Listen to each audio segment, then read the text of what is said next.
Right, ladies and gentlemen, welcome to the last Community Environment and Partnerships of 2018, hopefully full of seasonal goodwill. The usual stuff, there are no fire alarms scheduled for this evening, so if the fire alarm sounds, please evacuate the building immediately. The fire exit is located at the rear of this room. Go down the stairs and meet in the War Memorial Park. The meeting is being webcast. Yep, it's working. The webcast will also be published to YouTube after the meeting. Can all members and the public switch their phones off or turn them to silent, please? Apologies for absence and substitutions. I'm not aware of any. Oh. Okay, Councillor Grant for Councillor Jones, thank you. I hadn't, but there we go.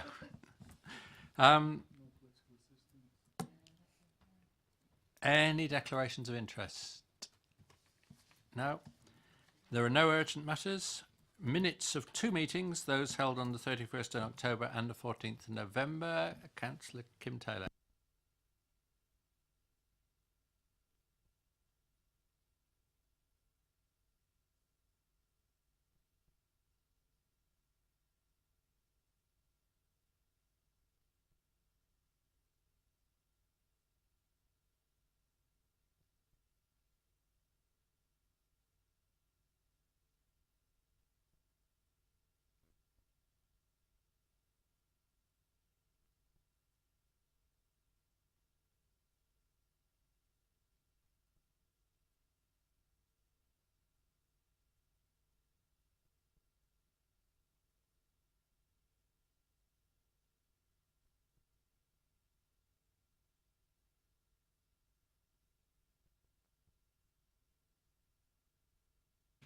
Right, now, does, those who were here, because the officer who was taking the minutes that night isn't here, so do others feel that shorter milestone targets rather than shorter timescale would be an accurate reflection of the discussion? Yes, everybody happy with that? Now, I'm told not allowed to alter these minutes, but the minutes of that meeting, but there will be something recorded at this point in the minutes of this meeting to that effect. Is that correct? Good. Okay, thank you. Other than that, I will sign the minutes as correct at the end. So we're now on to the first substantive item for tonight, Horizon 2050 and the journey to Horizon 2050. And we're particularly honoured to have the leader of the council, Councillor Sanders, with us, who will introduce it and then presumably introduce the officers and the visitor who are going to also participate. Indeed, thank you, Chair, and good evening, everybody. I'm going to be very brief about Horizon 2050 because, as you can see, I have an enormous team assembled here who are going to talk with very much more knowledge and perception of the issues that are involved than I could do. Just a little bit of background to Horizon 2050. It grew out of really the feeling that when we look around ourselves at what we have today within Basingstoke, very much of it, whether it's the layouts of the roads, the bypass or whatever it is, the hospital to a certain extent, the shopping centre, the malls, were all conceived back in the 1960s. And people were at that time, and you can get hold of the little plans that they had, which they brought out, to show how they imagined Basingstoke being in 25, 30 years' time. And they had the forethought to devise and to develop their plans, which then, over that period of time, came to fruition and give us what we have today. And I think most people would be very supportive of the idea that what we have today is a really great town, is a really great place to be, it's a great borough in which the town sits. So if that was what they did, I think there is a moral obligation on us as well to be equally forward thinking. There has to be a context in which we develop our policies and our strategies for the future. And what better context could there be than to arrive at a community view of the type of place that we want the borough to be in 20 to 30 years' time, hence 2050. What 2050 is not, is not a council document. It's actually a BASP document, which has been adopted by BASP.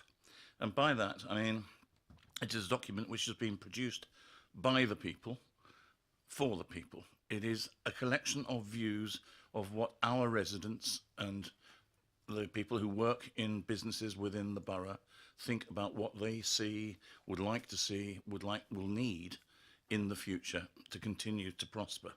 So if there are things in here which in some ways can be surprising, it's surprising because that's the views of the people of the borough. It's not the views of the council or the views of the administration. It's what people think. And we were very careful to make sure that we went backwards and forwards over and over again over the ground to try and elucidate from them what their views were, and then to put that on a proper statistically valid footing, so that the comments that you see in there have substance to them. They're not just our ideas or even the ideas of a few people who wanted to turn up on a wet Wednesday afternoon or evening to put their views forward. They've been validated thoroughly to arrive at where we are at the moment. So that said, I'm going to hand over. I have a mammoth team here. I'm not going to introduce them all to you because, well, I could do, I suppose. There's Daniel, there's Joe, there's Sally, and there's another Daniel, who is from Ipsos Mori. So that we decided that we needed to use proper outside assistance in producing this document. And I'm going to let them, starting I think with Sally, to take you through Horizon 2050. Can I just say, before Sally starts, we have two members of the public who want to speak, and you'll be called after the officers have done their presentation.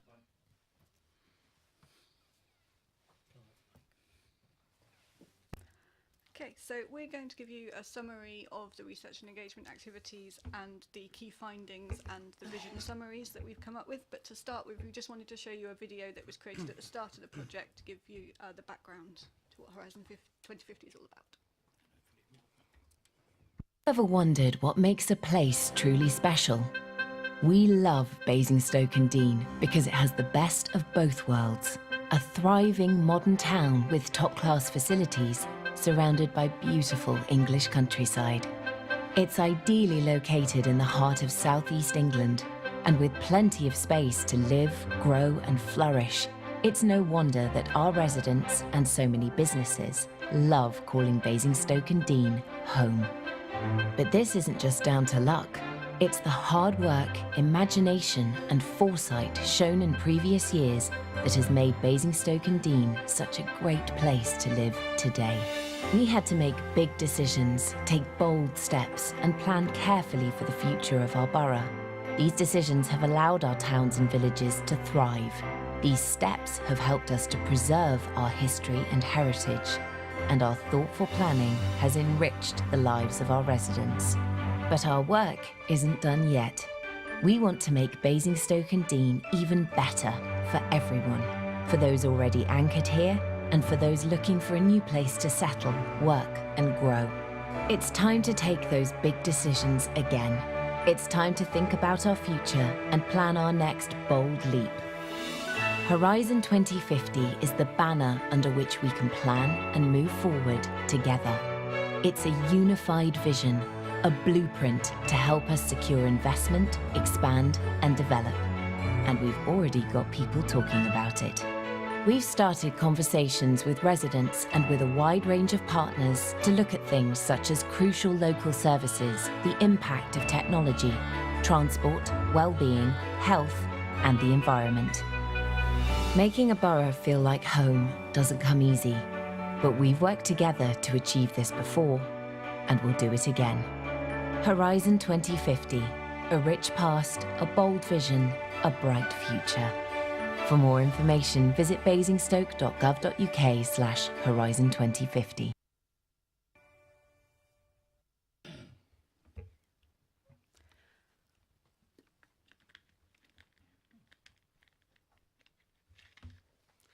So my next couple of slides just kind of reiterate what Councillor Sanders has already said. So Horizon 2050 is a shared community place focused vision for what residents, stakeholders want the borough to be in 30 years' time. It isn't a council strategy or policy or an action plan. but it's a robust evidence base for us to move forward, reflecting the views of partners, residents and businesses in the local area. So the aim of the vision is to provide the foundations for the far-reaching decisions about the future, and providing a framework for council policies and partner strategies to work forward from. And the reason that we're doing this is to really respond to the changes that we anticipate happening in the period between now and 2050. So if we were to build the local plan figure of 850 dwellings a year, we'd be looking at a population of around 235,000 in 2050 and 102,000 households in the borough. Ageing of the population is also going to be a big issue, with 25% of the population being over the age of 65 by 2050. And obviously vast improvements in technology that we're not completely sure exactly what they're going to be, but technology will become more and more part of our everyday lives, as well as reacting and adapting to issues around climate change and sustainability. So the vision has been developed through extensive qualitative and quantitative research and consultation with various audiences locally, and in total we've spoken to 1,500 people and engaged in over 1,400 hours worth of conversations with various audiences, and Daniel Cameron from Ipsos is now going to talk you through that evidence. Thanks, Sally. So just to describe a little bit about what we did, I'm only going to talk about the very top level, given that you'll have seen from your packs that there's a great deal of information and evidence that we gathered. But we took a phased approach to it. So we started off by developing scenarios based on relevant future trends, which I'll talk about in a moment. Then we gathered feedback on those, and then we worked with officers and others to think through the strategic implications of that, and then we developed and tested the vision in partnership with the council. So, and others. So we didn't do every stage of this. I'm here to kind of represent the thrust of the main evidence, so the survey and some of the workshops and so on. Some of the work was done by officers, some of the work was done by others, and we'll talk about that in response to any questions as well. So in terms of exploring future trends, these were identified really through the work that we do generally with our clients and understanding what the context is more broadly, so not just for Basingstoke and Dean, but the kind of context for the UK and indeed around the world. And we developed these 5 overlapping themes, which were designed to be kind of broad and all-encompassing, so work, transport, housing and infrastructure, sustainability and environment, and culture and community. And we did 6 interviews to complement those with sort of leading figures in think tanks and academics and so on. And we did a workshop with officers to gather their expertise, really to try and think about what this might mean for the borough. So kind of trying to take that big picture and applying it to what happens here in Basingstoke and Dean.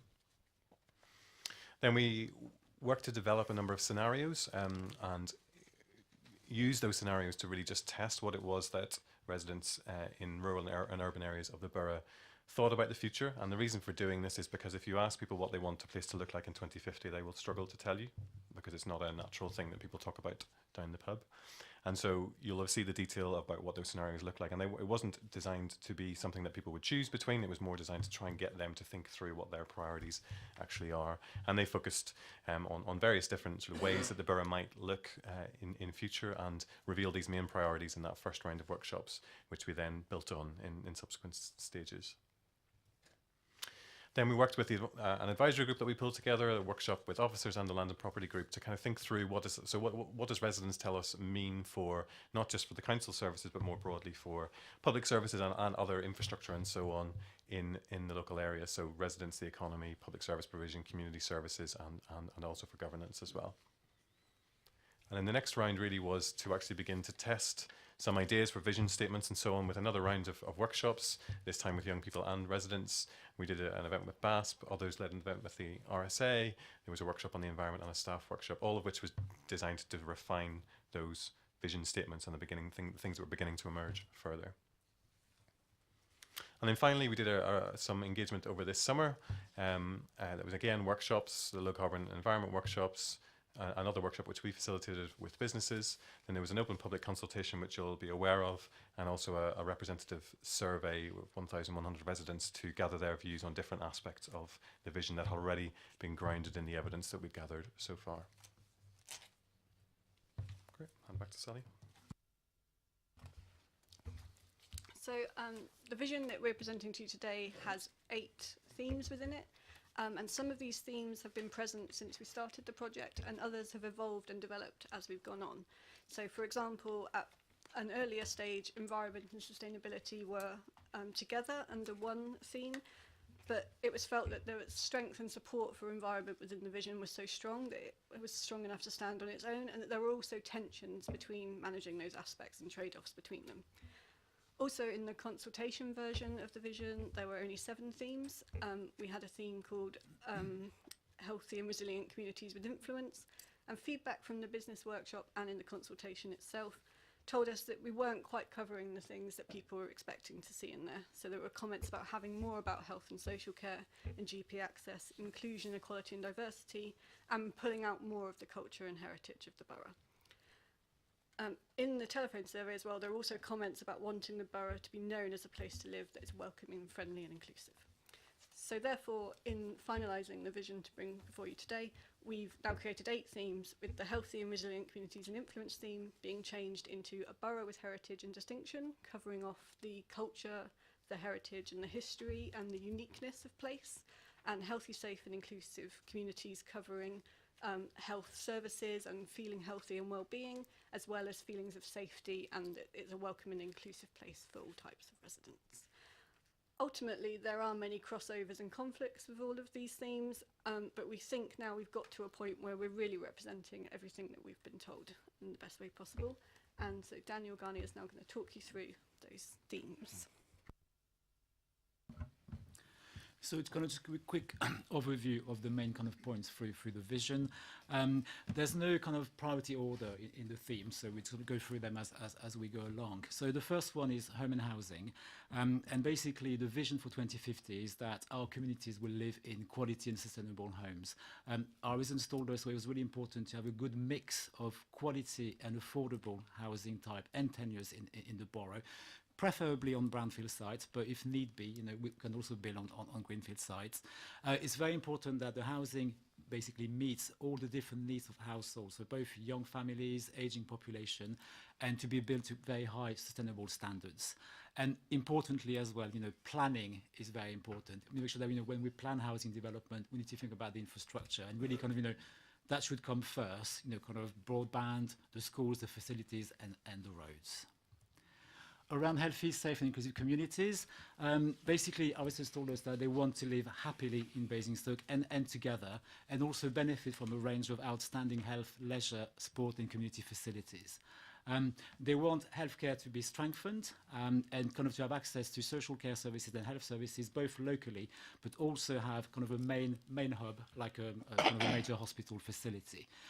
They want Basingstoke to be a place that's friendly, inclusive and cohesive. Community safety is very important. They told us that they feel Basingstoke is a safe place today, and they want that to remain a priority moving forward over the next 30 years. And they also want basically the needs of the various kind of age group of the population to be reflected, both in terms of having facilities, opportunities for young families, but also for our aging population.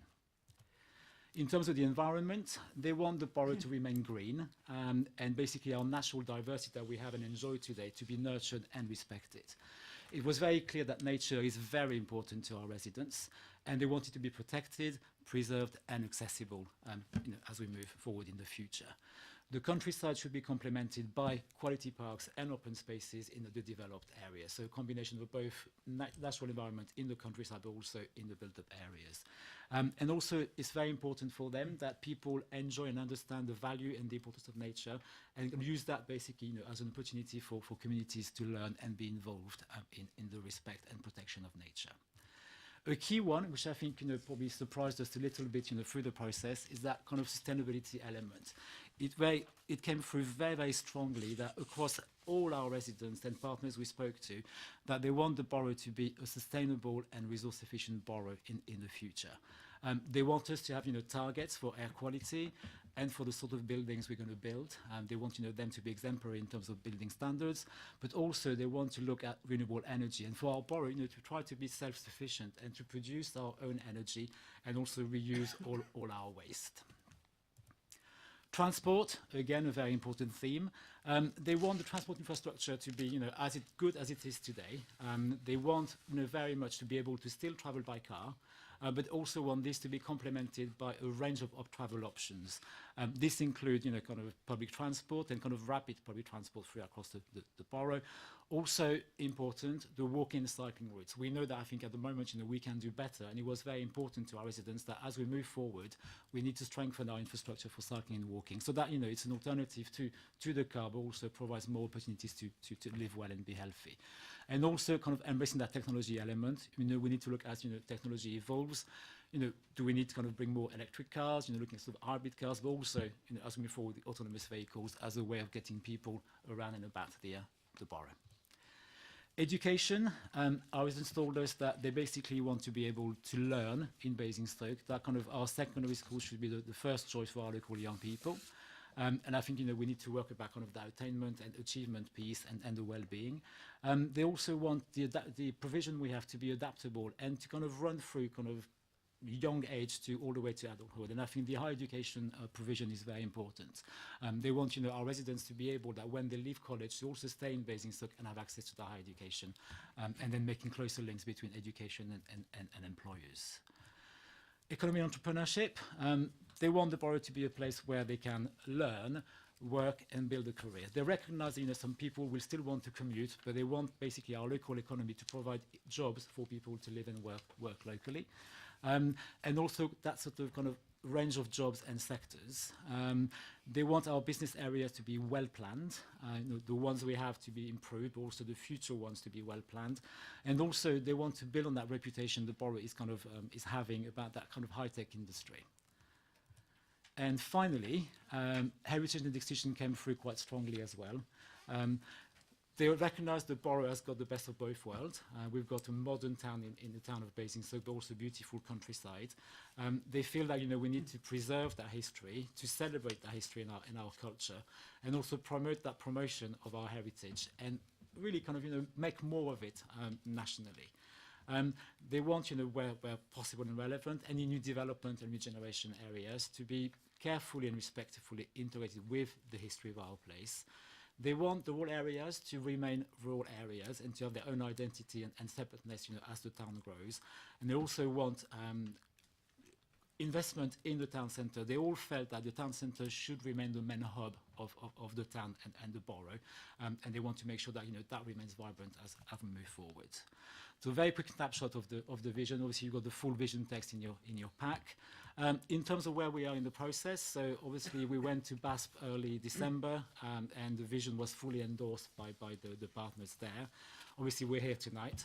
We're taking the vision to EPH on the 10th of January, and we're also doing a final sense check. So basically, there's a consultation out to get people to tell us, how does the vision feel? Does it feel right to you? Then after that, we'll get it to cabinet for adoption, and then to full council.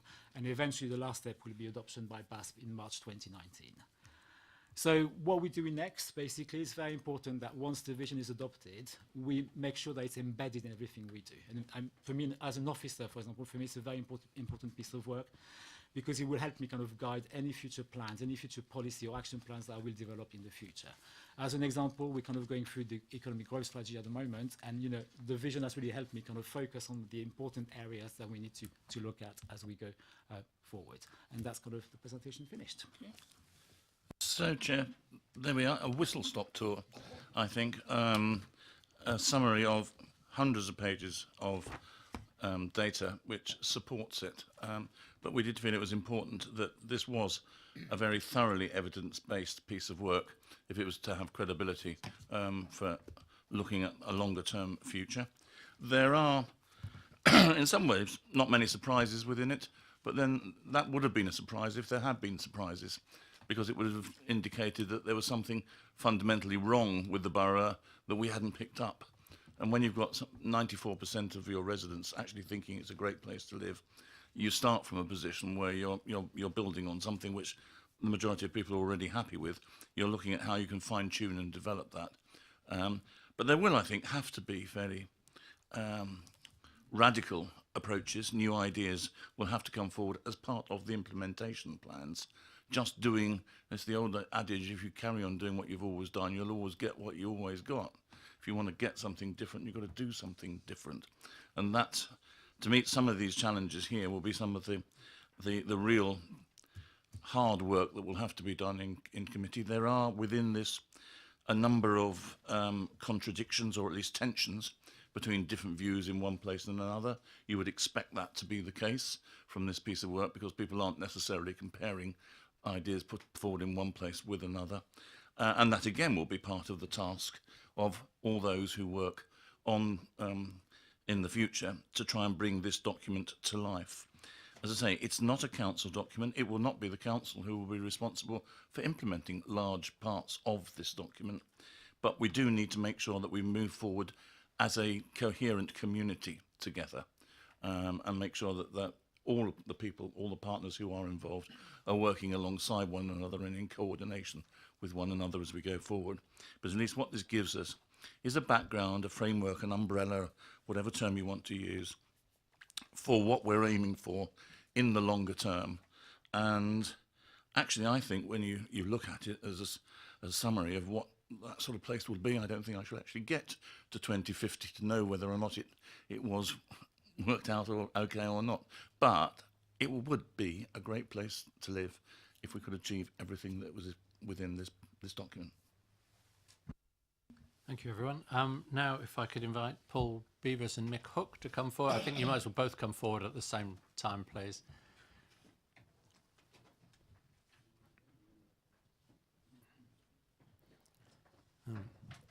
I could say apologies that you were kept waiting downstairs. We were sitting up here saying they must be late. So I don't know what had gone wrong with the system, but we will definitely make sure that someone finds out that what went wrong and tries to avoid it happening again.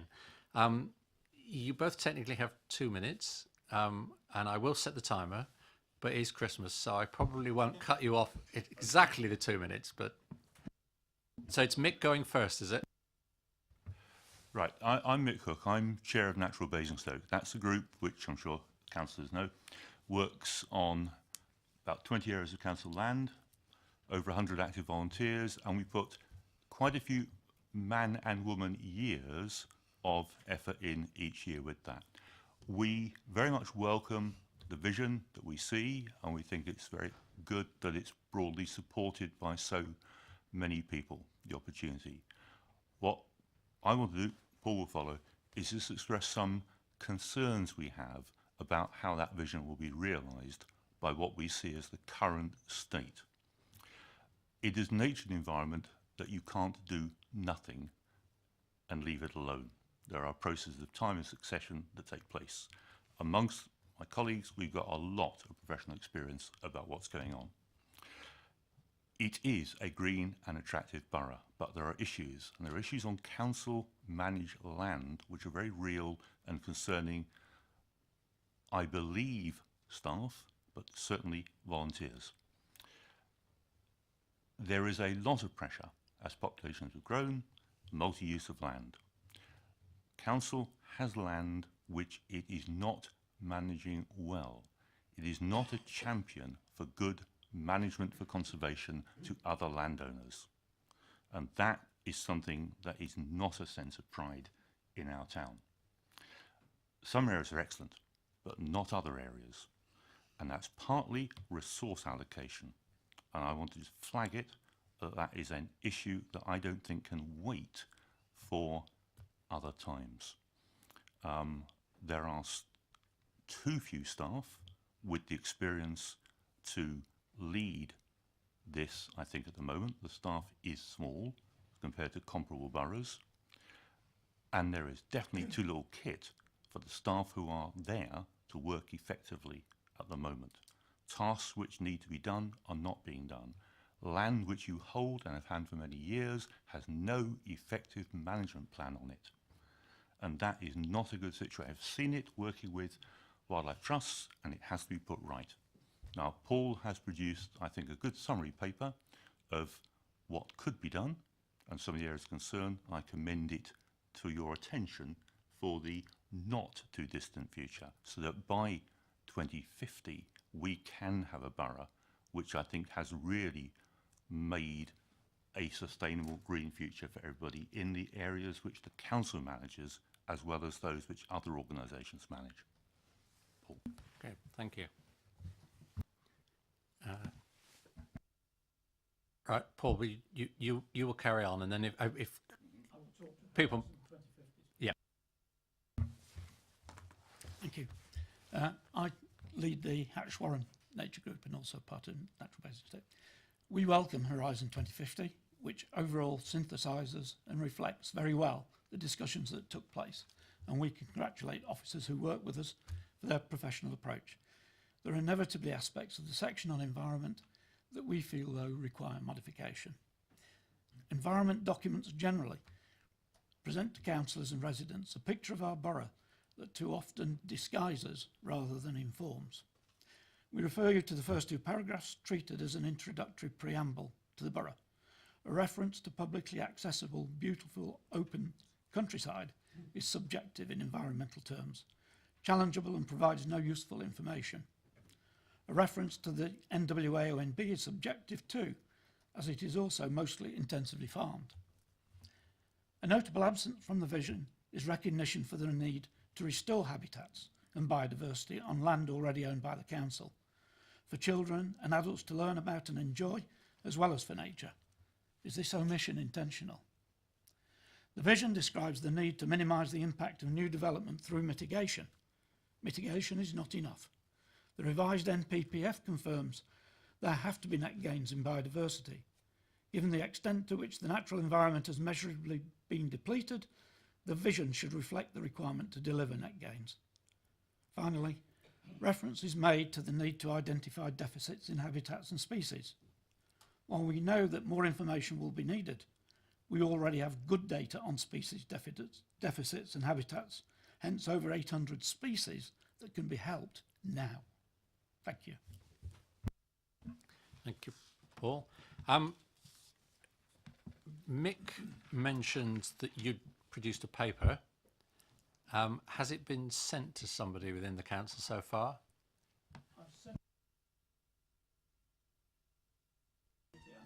Okay, thank you. I've been out all day, so I haven't checked my emails. Fine. That's okay. No, I haven't even seen it, so as you'll gather from the question. Right.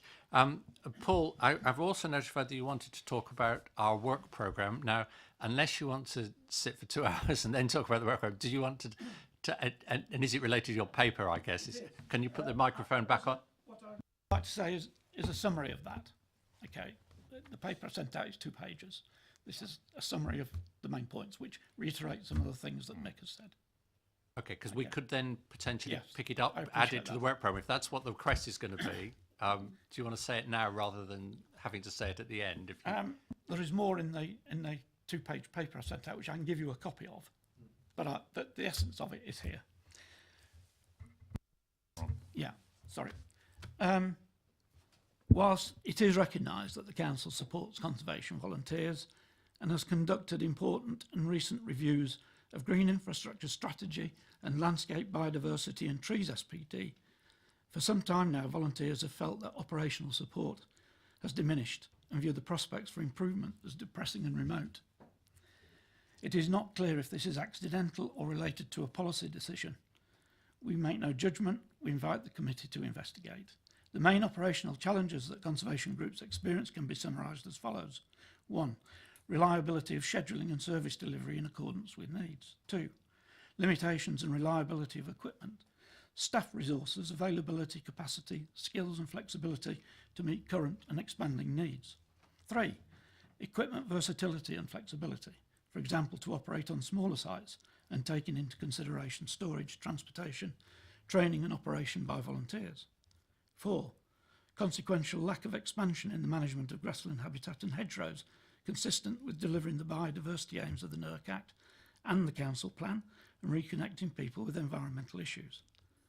An absence of process for registering, 5. An absence of process for registering and approving or rejecting community requests to expand areas to be managed for conservation. The following documents, council documents, may help to resolve some of the above. The council plan includes a priority for biodiversity that is only vaguely reflected in the portfolio plans and we believe are not reflected in the medium-term financial forecast and budget strategy. So to conclude, volunteers have worked and argued patiently that decades of environmental civic ignorance, profligacy and dereliction should be remediated. The local plan promised sustainable growth or sustainability 114 times. The council plan included a priority for action on biodiversity on borough land, but Cabinet policy appears to be only to invest in 2 of the 3 legs of sustainability. We ask that the promise of sustainability be kept, and that as an authority and as a society, there is investment action now to reverse environmental losses, not to keep compounding them, and especially not for our children. Thank you. Thank you, Paul. So, as the leader explained, that the 2050 we're talking tonight is the views of residents. That is not, something we can change because that's the views of residents. So, and it's long term. But what you've presented now seems to me to pick up both environment and community. So, when we come to the end and discuss our work programme, we will discuss whether we would like to put into our timetable a discussion of this paper that you've sent to us, because I think that would be appropriate and something that can be done much more, short term. So, you're welcome to stay if you want to, but I thought you might have other things to do at this time of year. So, but thank you very much.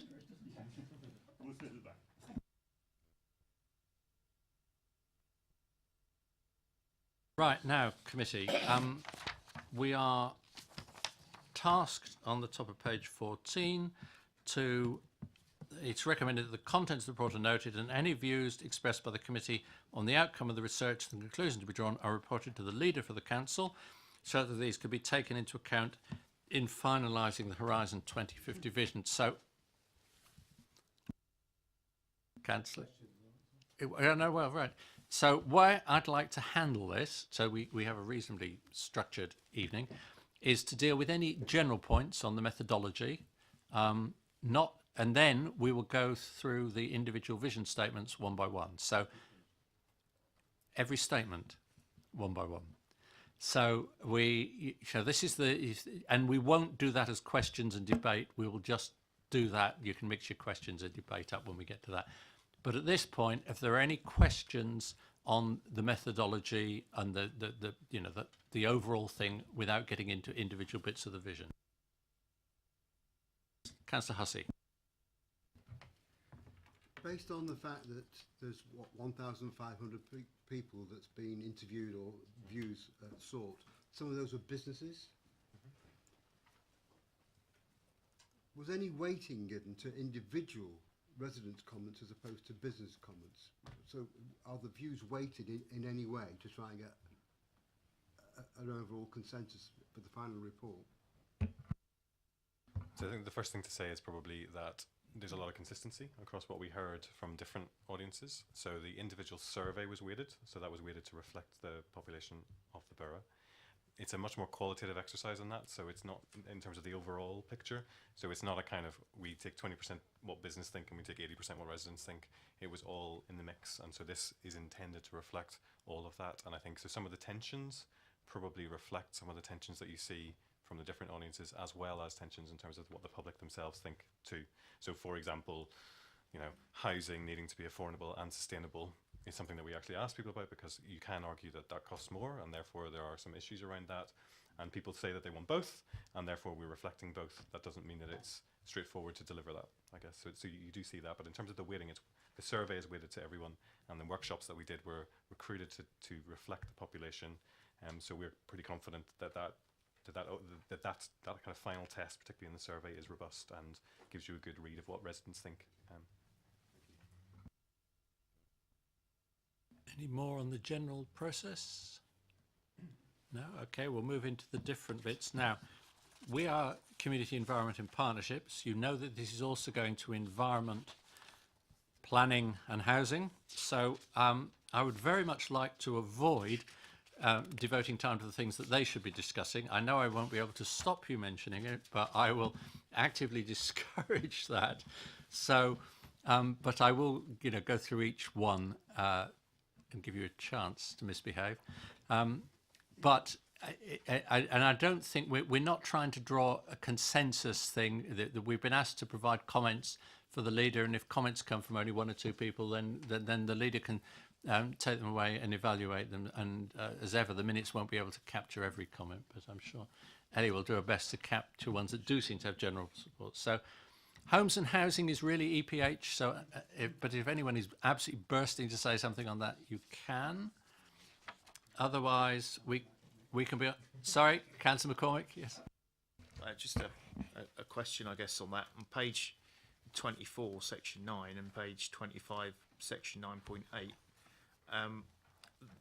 recognition is given in section 9 on the demands to build homes, but then only 10% of residents want greenfield builds. So my question to the leader, which he doesn't have to answer tonight, is how does he reconcile those two? And I think I just repeat the thing that there are tensions here.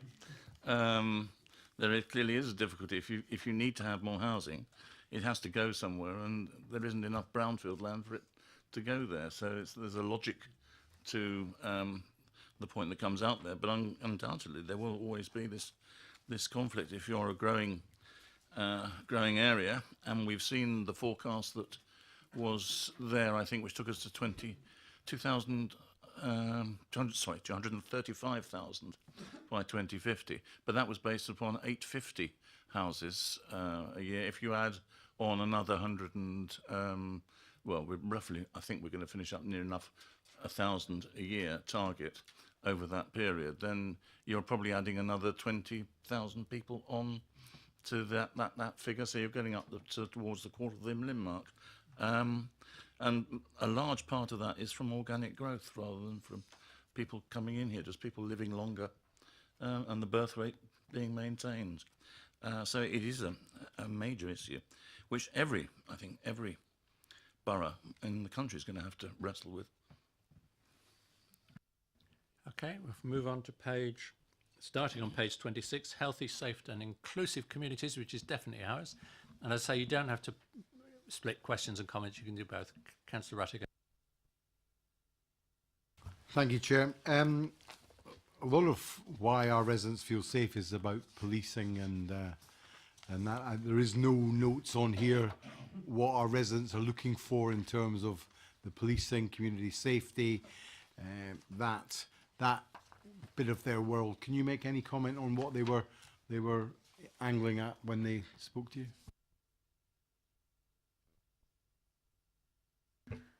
Yes, so the recognising that residents want to feel safe came out of aspects that make the area a good place to live. So it wasn't really followed up with any detail in that. It's just something they generally want to feel safe. And in previous resident surveys, we know that people generally do feel safe. So it's kind of maintaining the feelings of safety. They didn't go into ensuring that there were police on the streets or anything like that. There wasn't any detailed comment. I don't remember any from the qualitative either. I'd just say a strong recognition that it's currently a safe place to live as people look at other parts of the country and wanting to maintain that, echo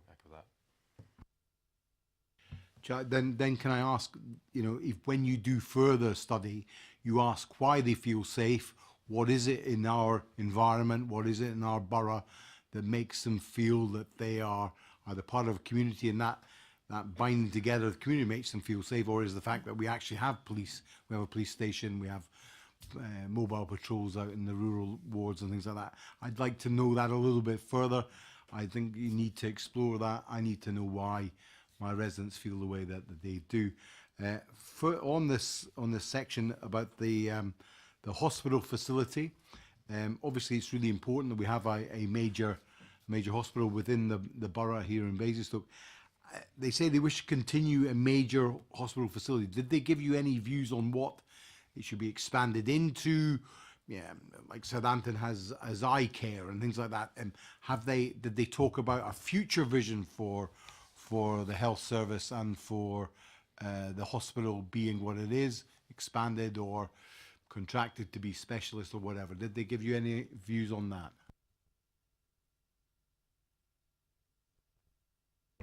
Yes, so again, the results on support for maintaining to have the hospital come from the telephone sample survey, so it was a closed question on that they were responding to.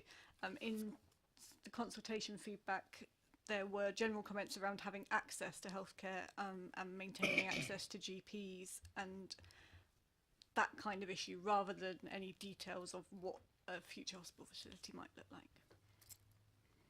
And that reflects when we do national research on health and kind of what people want. We find that actually people prioritise having something locally, so having a hospital locally versus having specialism at that hospital or having specialism a little bit further away. So actually people will, when you ask them to trade it off, they will actually choose having something close, even if you tell them it's not going to be as good. So I think from the quality of the workshops, I think it was mostly just, I want to know that there's they didn't say this, but I want secondary care available locally. I want to be able to go and get further treatments without having to travel too far. So it was quite general, because we didn't. You could spend a whole day just talking to people about that, as you I'm sure you're aware. So we didn't go into that in lots of detail, but it was a very clear, and you see it from the survey findings, it's a very clear priority for people that there should continue to be a major hospital, as it says in the vision. Chair, if I may, can I just then, when you hone down into either future survey, can I then ask if you tier the question to what do you want locally? Do you want your GP practice to be close at hand, accessible, have future facilities to do toes and chiropody, but also have a A&E close by that if there's an emergency you can get there yourself or via an ambulance. So is there's like a tiered questioning of what people want in this health and safety and inclusive area of your work. Thank you. If I can just add to what my colleagues are saying on that. And these are pieces of work we do need to get down and understand exactly what people are looking for. But this is work which needs to be done by the health authority itself. It needs to understand what it should be providing to the local community. It is work which is actually partially underway at the moment with the CCG, trying to understand what people want. It is work which I'm hopeful that, well, it has been part and parcel of a fairly major review of health in the south of England, to look at what is needed, and what seems to be emerging from that is that a very large full-service hospital serving most of Hampshire along there is what seems to be needed now, having strangely enough gone against having the critical care unit. The trend seems to be in the thinking within the NHS that a very much larger full-service hospital is what should be coming to Basingstoke in the future. Clearly, what goes into that will be partly a question of what people would like to see, but also a question of medical care and for the people who know best about how those things should be provided, putting their 2 pennyworth in. On a slightly more parochial issue, however, we did agree, I think unanimously at Council last week, that we needed to look at the role of the CSPOs and actually the whole question of community safety within the borough. It was timely for us to be doing that again, and therefore I think some of the questions that you were raising, Councillor Rattigan, about the safety aspect of it will be absolutely right to be taken on board, and I think it is coming to this committee. Therefore, and there is a precedent for really good work that was done about 10 years ago. I think you were there, or maybe even been part of it. And I would love to see that happening again. It was a really good piece of cross-party work with everybody putting their 2 pennyworth into it, and it was a really creative piece of work. And I think the time is right to be doing that, and that would help, I think, influence the police a little bit, and if not the Police and Crime Commissioner, at least the Chief Constable.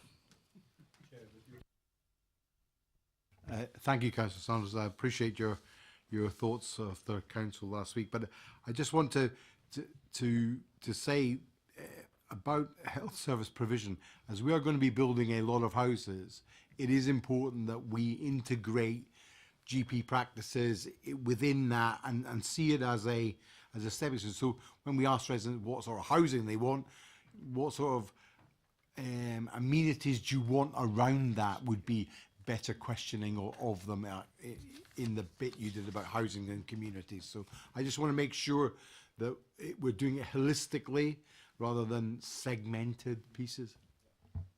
I think if I was to sum up all the work that we did, it was a kind of openness to growth, but the right kind of growth, and the growth had to be sustainable in environmental terms, but also sustainable in terms of infrastructure. And that was one of the strongest things that we heard from people was it's got to come with the schools and the GP surgeries and actually leisure facilities and everything else. We want communities, we don't just want developments. It's a very, very strong thing that we heard. Anyone else on healthy, safe and inclusive? No, okay, let's turn on to the next one, which is environment on page 29. Yeah, well, I'm just going to pause a minute, see if anyone else wants to, but if not, we will. Yeah, no, Councillor Rattigan.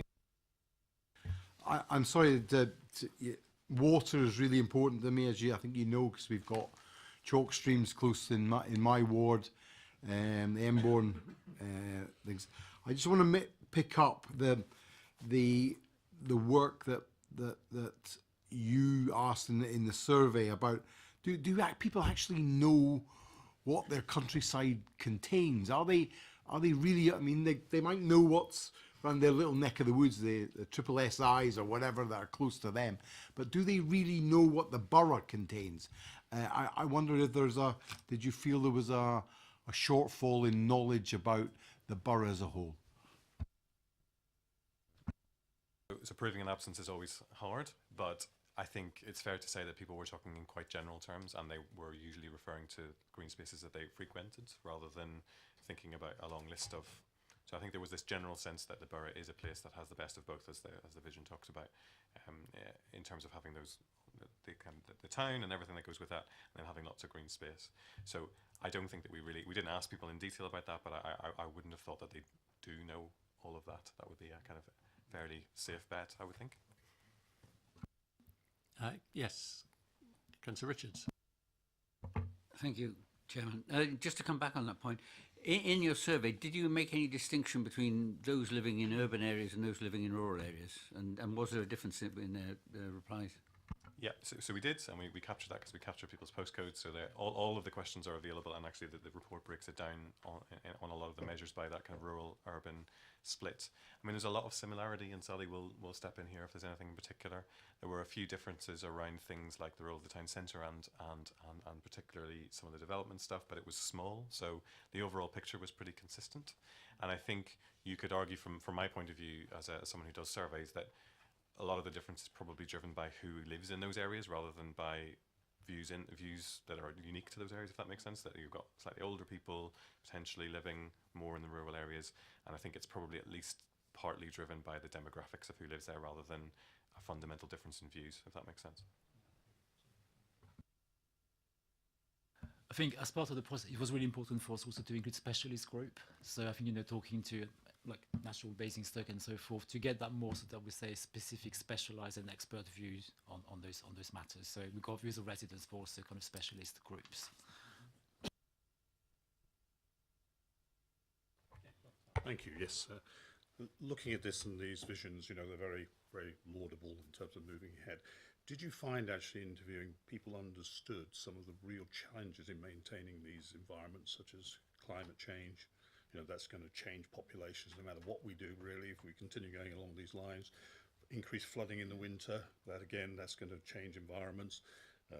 Increased impact of nitrates and phosphates on quality of water in our rivers and habitats. Is there any understanding of these real, should we say, generic and long-term issues that we've got to resolve to even start addressing some of these issues? So I think in terms of the detail, there were some people who clearly did know about quite a lot about what the challenges were in terms of water or pollution, flooding, all of those kinds of things. And I guess one of the things that was striking, that there was a very strong overall sense that that's a real issue and that it's going to have to be dealt with. And people picked up on it as we talked about the different scenarios. One of them was around climate change and sustainability and so on. And they definitely picked it up on it very strongly. Now, if you tested them on what the specific issues were, I think they would probably struggle. But in terms of a kind of recognition that this is a big deal and needs to be at the heart of any vision for the next 30 years, then that was very clear the whole way through everything that we did. I think, just to add to that, there is the, to me, slightly surprising result from the quantitative research and the number of people who were very happy or in positively well disposed towards having arrays, having wind farms, where you might have thought that they would be against these kind of things, but clearly it was the recognition that we need that kind of energy source. It was, I think, a sign of an underlying willingness to understand the issues that are afoot here. Councillor McCormick. And on that note, in the sample survey report, page 253, there's a table that shows some very positive responses to all sorts of things that we should be doing: anaerobic digesters, solar farms, heat pumps, wind farms. My question is, why aren't we committing to these schemes when we know what's on the horizon in terms of climate change, the need to act quickly? I think this gives us a green light to start actively looking at how we might start implementing our own local energy schemes. I think time is of the essence on this, because we have to commit to reversing our carbon emissions, and really it needs to be done as soon as possible if we want to limit our increase in temperatures to 1.5 degrees C. And I would entirely agree, and that was one of the benefits of doing this piece of research, and that's why we asked some of these questions, because it's much easier to do some things if you know you've got popular support for doing those things, and that comes out of it very clearly. The need to do it, I think, is pretty well established. So that now is the next stage. It's the implementation stage that has to come. I'm practical about these things. It may be a slightly different result you get if you say, would you like to have a wind farm, and do you mind if we put it in the field at the back of your garden? That is maybe a slightly different approach that people could have, but I think we may be pleasantly surprised anyway. Can I just add on that? It's worth. We did quite a big piece of work for the National Infrastructure Commission this year, looking at general infrastructure priorities, and that's worth. I can send a link. There's a short report which was a big piece all over the country, looking at some things like NIMBYism and so on, which is quite useful to see. Councillor George, were you? I may have missed it in the document here, but I noticed we've got a great emphasis on renewables here. Can you ask anywhere, did anybody come out with the nuclear option and continue to provide nuclear power as an alternative to these, or is that a question which is dead, or you consider not here? You know, Need water. Yeah, so we didn't ask about it. Yeah. Yeah, that was, I had an observation of my own. It's difficult to know quite where the country's going at the moment, but it's possible that we'll be leaving the common agricultural policy, and there will be a much greater emphasis on environment as opposed to farming. And I hope we will be geared up and ready to take advantage of any opportunities to help set the agenda for any restorations of habitats and things like that, rather than just leave it to the farmers and the Environment Agency. Should that happen?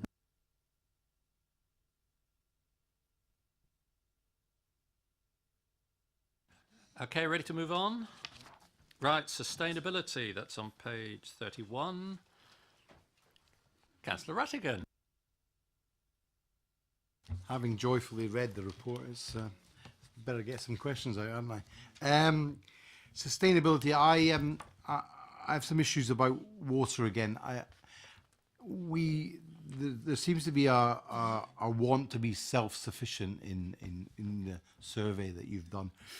Did you talk about water self-sufficiency, so like reservoirs and things like that, to provide water for the growing population and the build areas of Down and the others? Did you touch on that, perhaps?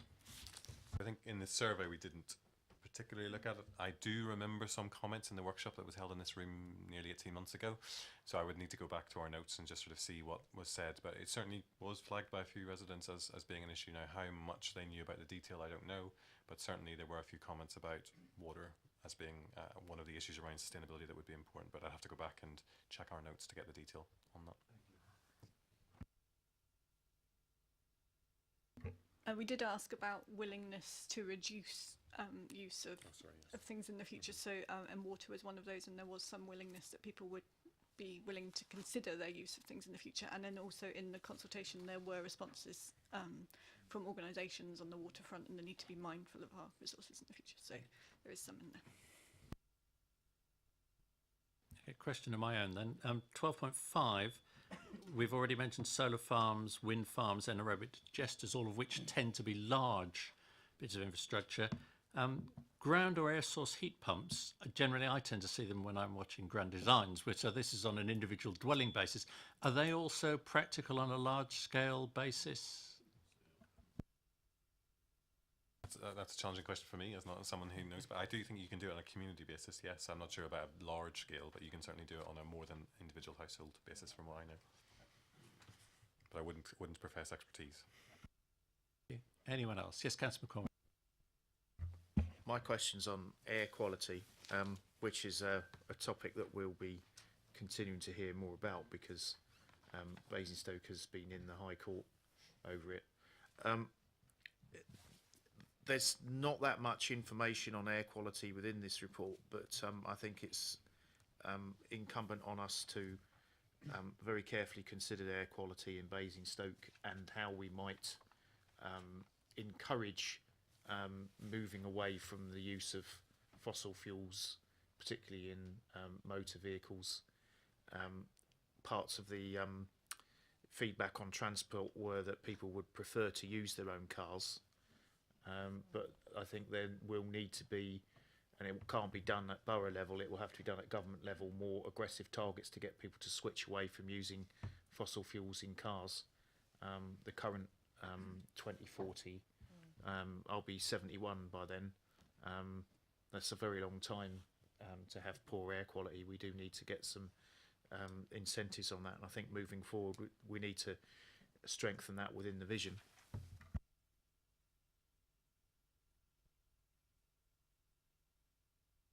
Okay, that it for that one. Right, transport, which is an EPH point, so unless anyone's absolutely bursting to say something on transport. Yes, Councillor Kim. Sorry about that, Chair. You know, clearly trying to encourage people not to use their personal vehicles. I understand that everybody would like to, you know, I like to, but I know I shouldn't. And there are obviously issues around public transport. We know what we want it to look like, and where it is right now is so far away from that vision. But what I am concerned about is another recent meeting. I think a budget sort of briefing was that the shuttle bus services are actually being reduced as we speak. That's the plans for the next year, and it seems a bit contrary to what we're actually saying here. I'm going to ask Councillor Rattigan to comment on that because I think he remembers that. It seemed to indicate he remembers that. Yes. Well, transport was all picked up in EPH, and we did discuss the need for community services, whether they be electric or monorails or wherever eventually we will move to. But yeah, there was a move to pick up the fact that community transport is lacking. And in your survey, did you pick up the fact that some areas of the borough are without any public transport? Was one of my areas has no public transport at all, and there are 1,000 people who live in that patch. So certainly in the workshops with residents, it was a key theme, I would say, just in terms of the great transport links to London, the South Coast, and so on. But that, can I get around the borough? No, it was kind of without using my car, and that was a very strong thing. And I think that's been tried. So the vision tries to pick up on that because it was a very strong. How do I get around the borough? And I think that's reflected in the comments about cars and the survey findings about cars is because people don't see a viable alternative at the moment. And I think that's one of the challenges, I guess, in terms of implementation is demonstrating to people that there are alternatives and they don't have to keep relying on their cars. But at the moment, where people are at the moment, they don't see that, which is why we get so many people saying they want to use their car. Okay, education, page 36. I'm going to let Councillor Kim Taylor go first this time. Thanks very much, Chair. This is a pretty small vision statement for a pretty big subject area, and it's a bit vanilla and a bit bland and doesn't really represent a lot of the feedback that people were given. I mean, it says things like secondary schools must develop to become the first choice for local young people. And that, in a sense, doesn't really reflect the strength of feeling about a lot of the comments that were made by residents about the need for these schools to be local, and the fact that there was a great deal of no thank you to the concept of big Uber schools in select areas of the town. And I just feel that there is a real chance of those views and feelings being lost with such a bland sort of statement that it needs to be improved, to say that the schools will be local and you know, people will be able to get to them quickly, because you know there clearly was a dissatisfaction with the concept of large Uber schools, so people wanted more local schools, that I think we could be much stronger in pushing for a real education strategy from the county that will work hard on improving our schools and on making sure that our children do go to schools that are local to them, walkable to them, and not being bussed out in huge numbers into other schools in different environments. I think you've hit on one of the tensions that there are here, because there clearly is a tension. You call them Uber schools or whatever, but undoubtedly there has to be a critical mass in terms of the size of a school to attract the best teachers, to attract enough heads of department, etc. It clearly is the case that, you know, because teachers get paid to a certain extent on the size of the school that they're in, that some of the smaller schools that we have at the moment are not best placed to be able to attract those really good teachers or to retain them, because they can simply move off elsewhere. On the other hand, it's very easy to understand why people would like to be able to walk and get very quickly to those schools. But there's going to have to be a trade-off at some point between that. You simply cannot have lots of really, really good schools because they are economically not sustainable. You can't get the staff to teach in them. So if you want to have the quality of the education, you may have to trade some travelling time to get to them. Probably the solution then comes in making sure that you've got good transport to help people get there. But I would argue that it's far better to have really good quality teaching and really good quality education, even if I had to travel a little bit further. It's the outcome at the end of the day of how well people are educated, how well equipped they are to get the jobs that we hope to see, and comes up in the next section anyway, that will be the important thing to look at. But you're quite right, there does need to be a strategy of how you achieve that. The problem is that it's not just the county, because a lot of this is now in separate academies, and it's how you bring that together as a total package, regardless of who did what. I mean, I'm interested in what we do for our community and how we get the right result for our community. And I'm just identifying that there are some complexities in actually getting there. And that will be one of the challenges that we have to face. Can I just add it, and then I'll come back to it. And it's outside the scope of this, but observation is it would be interesting to know whether these highly popular schools just outside the borough, how the size of those schools compares with the ones in the borough. Because if they're the same size as the ones here, the argument that you've got to be much bigger to be better isn't going to fly. Councillor Kinton. Thank you. As an educationalist, for me, it doesn't fly.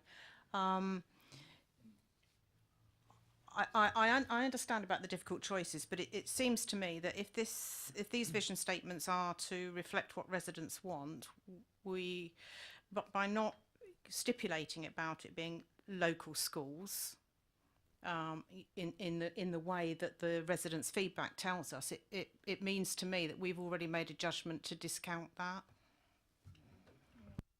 Sorry, can you? Yeah, no. I was just struggling to. What's the comment on the vision in relation? Well, because the vision is a little bland, the vision statement. It just talks about secondary schools must develop to become the first choice. It doesn't expand on the context of those being local secondary schools and local to local communities, which is what the residents were saying. I think I just draw your attention to paragraph 14.4 on page 36, which actually does say this highlights the tension in the potential trade-off required to deliver better school education through increased scale and improved facilities versus longer travel times. But it does also say that the over half saying it was a bad idea. So I think we are reflecting it, but if we're not reflecting it as strongly as you want, something we can look at it. But it is there. We've not tried to hide anything. Oh, I mean the vision at the top. Yeah. I mean, again, it was going slightly over the bit. It isn't that straightforward because there are lots of parts of the town that don't have schools. The schools are not secondary schools well distributed around the town. My village doesn't have one. They have to travel from Oakley, so it's there are big there are issues. But I think your point that you need to capture the local bit is well made. I think it was Councillor George. I think I saw next.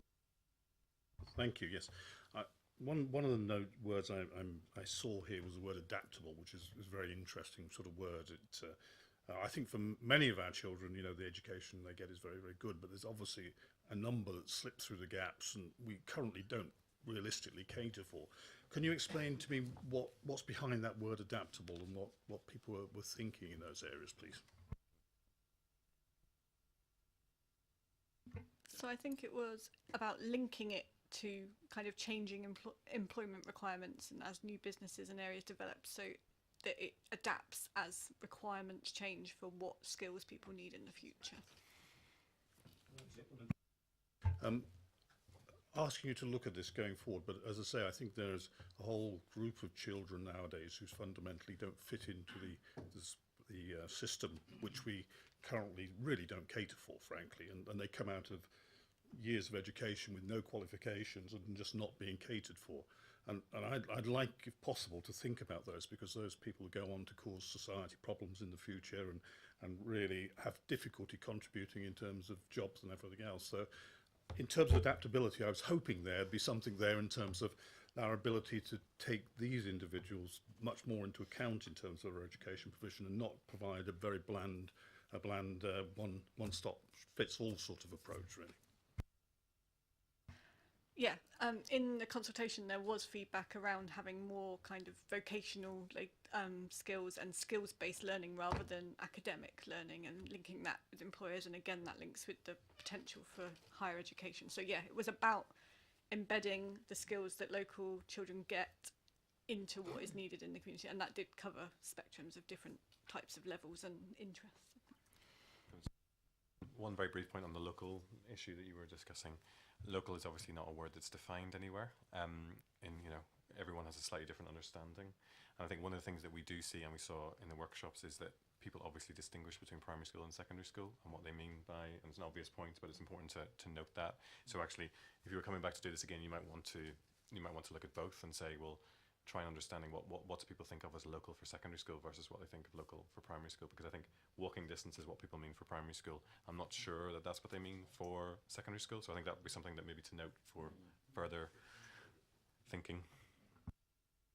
Chair, just point of clarification. Robert May's school has 1,200 people. Thank you. Good. Nice to get an instant answer. Thank you. Point of my, because I've run out. Councillor Rattigan, I think you were, yes.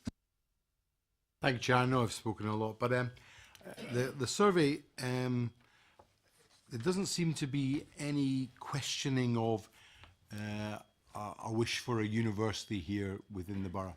Did that come out in any of your survey findings? So it was quite interesting. I think we got quite different reactions to that. I think that's probably fair. That's probably one area where there was a little bit more difference of opinion. So in the workshops with the public that we did here, with residents here, it's interesting that young people didn't really think that was a good idea because they want to go somewhere else to university. So we had quite a lot of, it was the summer, and we had a reasonable number of students who had come home for the summer. So there's that kind of, well, it's not, and there was a sense of, is Basingstoke a place that students would want to come to live? And the feeling was that at the moment, it's probably going to struggle to compete. But then on the other hand, we heard lots of people saying that actually if we're going to make the most of the economic opportunities, we need probably quite a focused higher education offer in the area, not a kind of general university, but probably something a bit more focused on the kind of economic areas that we're interested in. We certainly heard that from businesses, but we heard that from residents as well.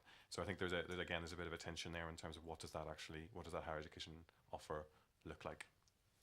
So when you go back to our residents, can I ask you to hone down into that So as if it's a vocational, if it's an IT university specialising in electronics or IT or whatever, you can pull that out of them, because I think that might be much more supported within our community. One of the things you've said is the borough secondary schools will be the first choice for local people. Did you find any tensions in your survey? Because I know that a number of my residents in Kingsclere, Ashford Hill and Headley, they send their children to West Berkshire for an education. They send them down to Winchester for secondary education. Did you find any tensions within that secondary education within the borough is not serving its community well? Yes, definitely. In the consultation, there were comments around people that had children in that age group and feeling like they wanted and needed to send them elsewhere, and recognising that it's not the best option sustainability-wise and practicality-wise. So yes, I wouldn't say there was loads of comments on it, but yeah, it was picked up. Probably about three to five comments. Yeah. And it came up in the workshops as well, definitely. So again, not a kind of there was a strong sense primary schools are generally pretty good, secondary schools not the best in the country, was the kind of way that people talked about it. Daniel, did you want to come back? It was just to pick up on your point around higher education provision, the sort of provision we did locally. We're doing a piece of work at the moment with the LEP and Hampshire County Council to look at, we've done a study, kind of a capacity study, kind of to assess basically the needs, both from the business side of things, but also from our resident side of things. So we've got a clear idea of the sort of provision we need locally. And at the moment, we're kind of working actually on that delivery model, so how we're going to kind of achieve the higher education provision, in the town, focused on kind of the needs of the economy, but also the needs of our residents and upskilling our existing workforce. But I'll say more in January when I come up with the economic growth strategy. Councillor Capon. Thank you, Chair. I think it's actually just to pick up on the point that Daniel just made actually about plans afoot and discussions happening about the higher education provision, because in the vision statement here, the sort of final sentence says a new form of higher university level education will be introduced. And that just struck me as slightly different to the feel of the other vision statements, in that it was saying it will be. This is a plan, this is something that's actually happening in the background.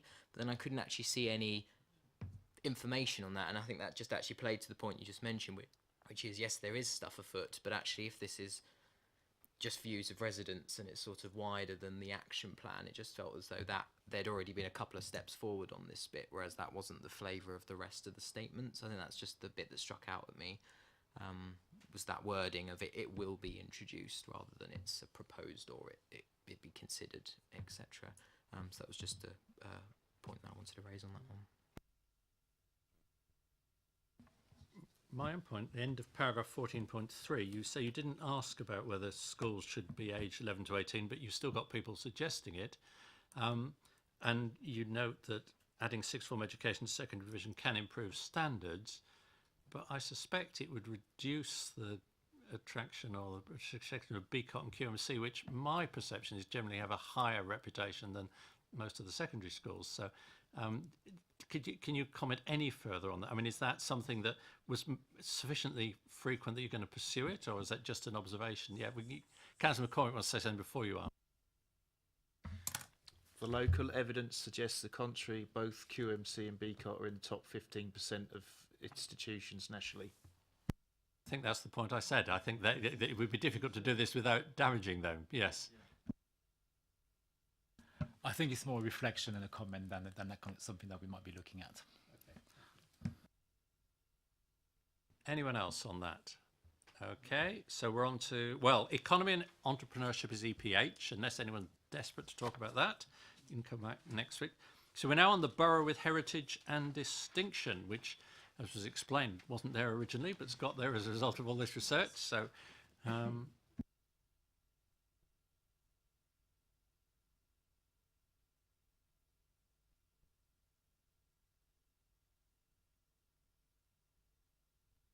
Councillor Rattigan, sorry. I know.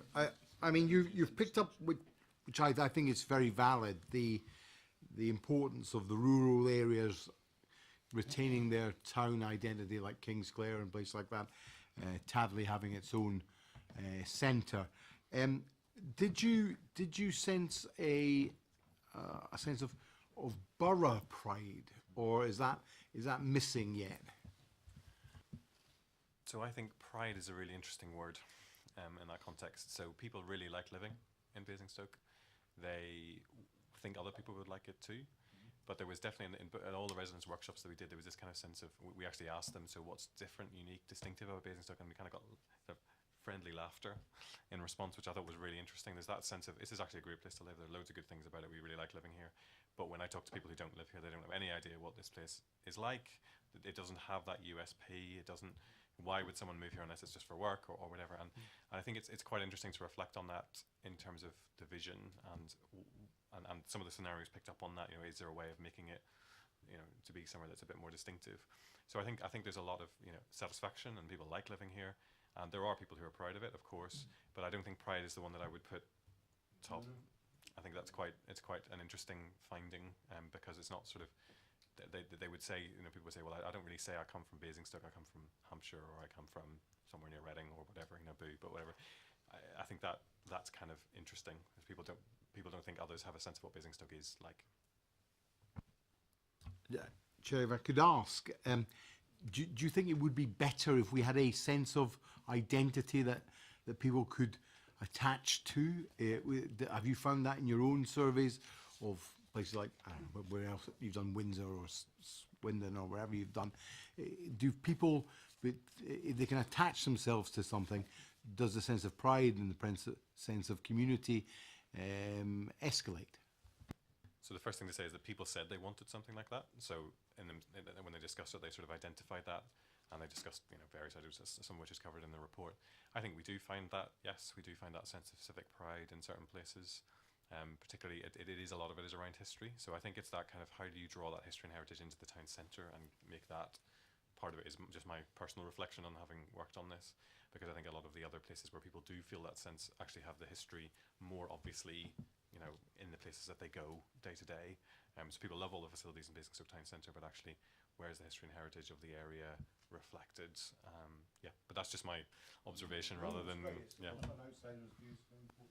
I think one has to be a bit careful there, because certainly that view did come through in a number of places, but it largely related to people living in Basingstoke who wanted to feel really good about Basingstoke.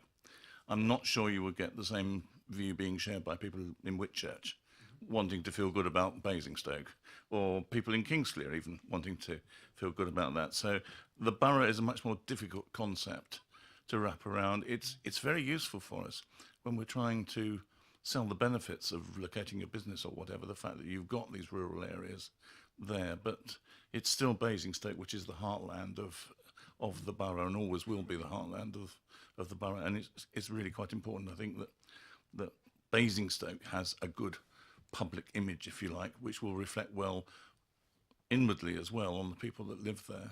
I think less so for the borough as a whole, but it's always quite useful to be around to remind people that they do get 10% less tax, council tax, than if you live next door in Berkshire. Okay, I've seen several hands, but I'll let Councillor Rattigan have his supplementary. Chair, if I could just pick up the leader's point, a beacon quite often spreads light far and wide. So, you know, I'd like us to be a beacon, pride in the centre, but also light to the periphery. That's how I see it, and I hope that would be your vision of it too. Councillor Richards. Thank you, Chairman. Yes, I just wanted to on this sort of theme, because actually being a relative newcomer, having only lived here for 18 years, when I moved here, coming to Basingstoke had a bad image, in my opinion. It was a very ordinary. It was comedians used to joke about it, and that sort of thing. And actually, it's come a long way, and we have a heritage strategy now, which I think is working extremely well. I mean, clearly that has to be pushed and continued through the vision. But I mean, the pickup on Jane Austen was absolutely fantastic, and that has really created and started to create a thing in the centre of the town, which I think is extremely important. I mean, it's just a question of continuing that, but there's no doubt people are starting to become aware that we do have a strategy and a policy on heritage, and certainly all our plans, like many down in the big development things, you know, one important item is always what is there of historical interest that has to be protected. So, I mean, it's very interesting that the members of the public, our residents, are actually picking up on this. I think it's also the importance of culture, and I think kind of celebrating our culture we have locally in our kind of cultural organisations, and I think, you know, that kind of relates to the next item on the festival and be loved. But I think, you know, there is kind of the history and heritage. You know, if you compare Basingstoke to other places like Winchester, we haven't got as much history in our town, but I think, you know, we've got other things that, you know, other places haven't got, like kind of our kind of rich cultural scene and art scene as well that we need to celebrate and do more of. Councillor George. Thank you, Chair.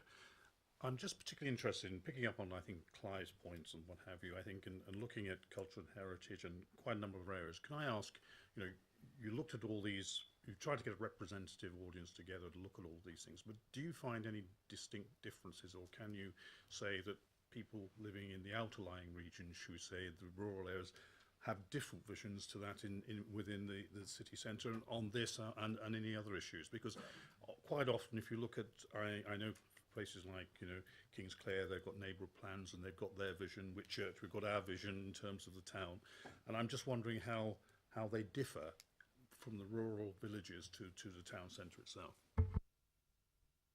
So I think other things that we were talking about for the borough, I think at that kind of very broad level, there was generally agreement with most of it. I think there were some areas where we saw differences of opinion. For example, the things you would expect, like building on brownfield versus greenfield. You know, we got probably more enthusiasm for that in some of the more urban workshops, for example. And you see some differences in the survey findings. But I would say that overall, actually, there's a lot of similarities across the borough. And you know, even people who live to the west of the borough, you know, Basingstoke generally is the place that they say that they would come, and they know the town, and it's not like they don't care about the town. It's just not the only thing in their lives, whereas people who live in the town, it's obviously more day to day for them. So I don't know whether Sally wants to add anything, but I think there are some nuances, but I don't think big ones. Okay. My own observation, with respect to where I think Councillor Rattigan started, I mean, I'm interested in the bit that as the borough continues to grow, the identity and separateness of rural areas are protected from urban sprawl. Living in a village which is perilously close to the town, that's very dear to our hearts. But I was interested that you picked up the phrase urban sprawl. Presumably you got that from residents, because as a council we're always very keen to avoid that, and it's that it's all very well planned and going to be high quality and it's not sprawl at all. But presumably the residents still think it's sprawl. So I think we had a few comments in the workshops that talked about urban sprawl, yes, or sprawl, even maybe not, yeah, but certainly that encroachment and villages being swallowed up and that kind of thing was certainly talked about. Else, and that's it, I think. Job done, folks. Thank you very much, visitors. Two Daniels, Sally, Di, who's got away very well. Yes. Temporary pause for a change of personnel around the table. Thank you.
Okay, on to agenda item 6. We now welcome Councillor Terry Reid. So having moved from the leader, we've now got the deputy leader with us. So she's going to introduce this, and then we're going to have another presentation, I think. Thank you. Thank you very much, Chair. Good evening, members. I'll be very, very brief because we have a presentation and a video. So as agreed with member colleagues, we've come back with a review of how Be Love went last year and also a review of the festival and plans for this coming year as well. I think that will do. Good evening, members. Two projects tonight, one which I think this committee knows quite a bit about, Be Love, formerly the Basingstoke Live Music Festival, but also I think the sort of, not the poor partner, but the partner to that music weekend is the 3-week art festival, and that's the Basingstoke Festival. So just a little bit of background. We're in the 7th successive year of the Basingstoke Festival. It's a 3-week arts festival. It has over 100 events. 40,000 people attended this year. Now in 2016, that was only 26,000. Last year slightly skews the figures because of Jane Austen, so there was a massive increase last year. It's a mixture of community and cultural organisation events, and what started off 7 years ago as a very local festival supported just by local artists now attracts national arts to Basingstoke, and as of last year, international arts too. It also attracts funding, so we got Arts Council grant last year of £14,000 and also sponsorship of £5,000 as well from Festival Place Shopping Centre.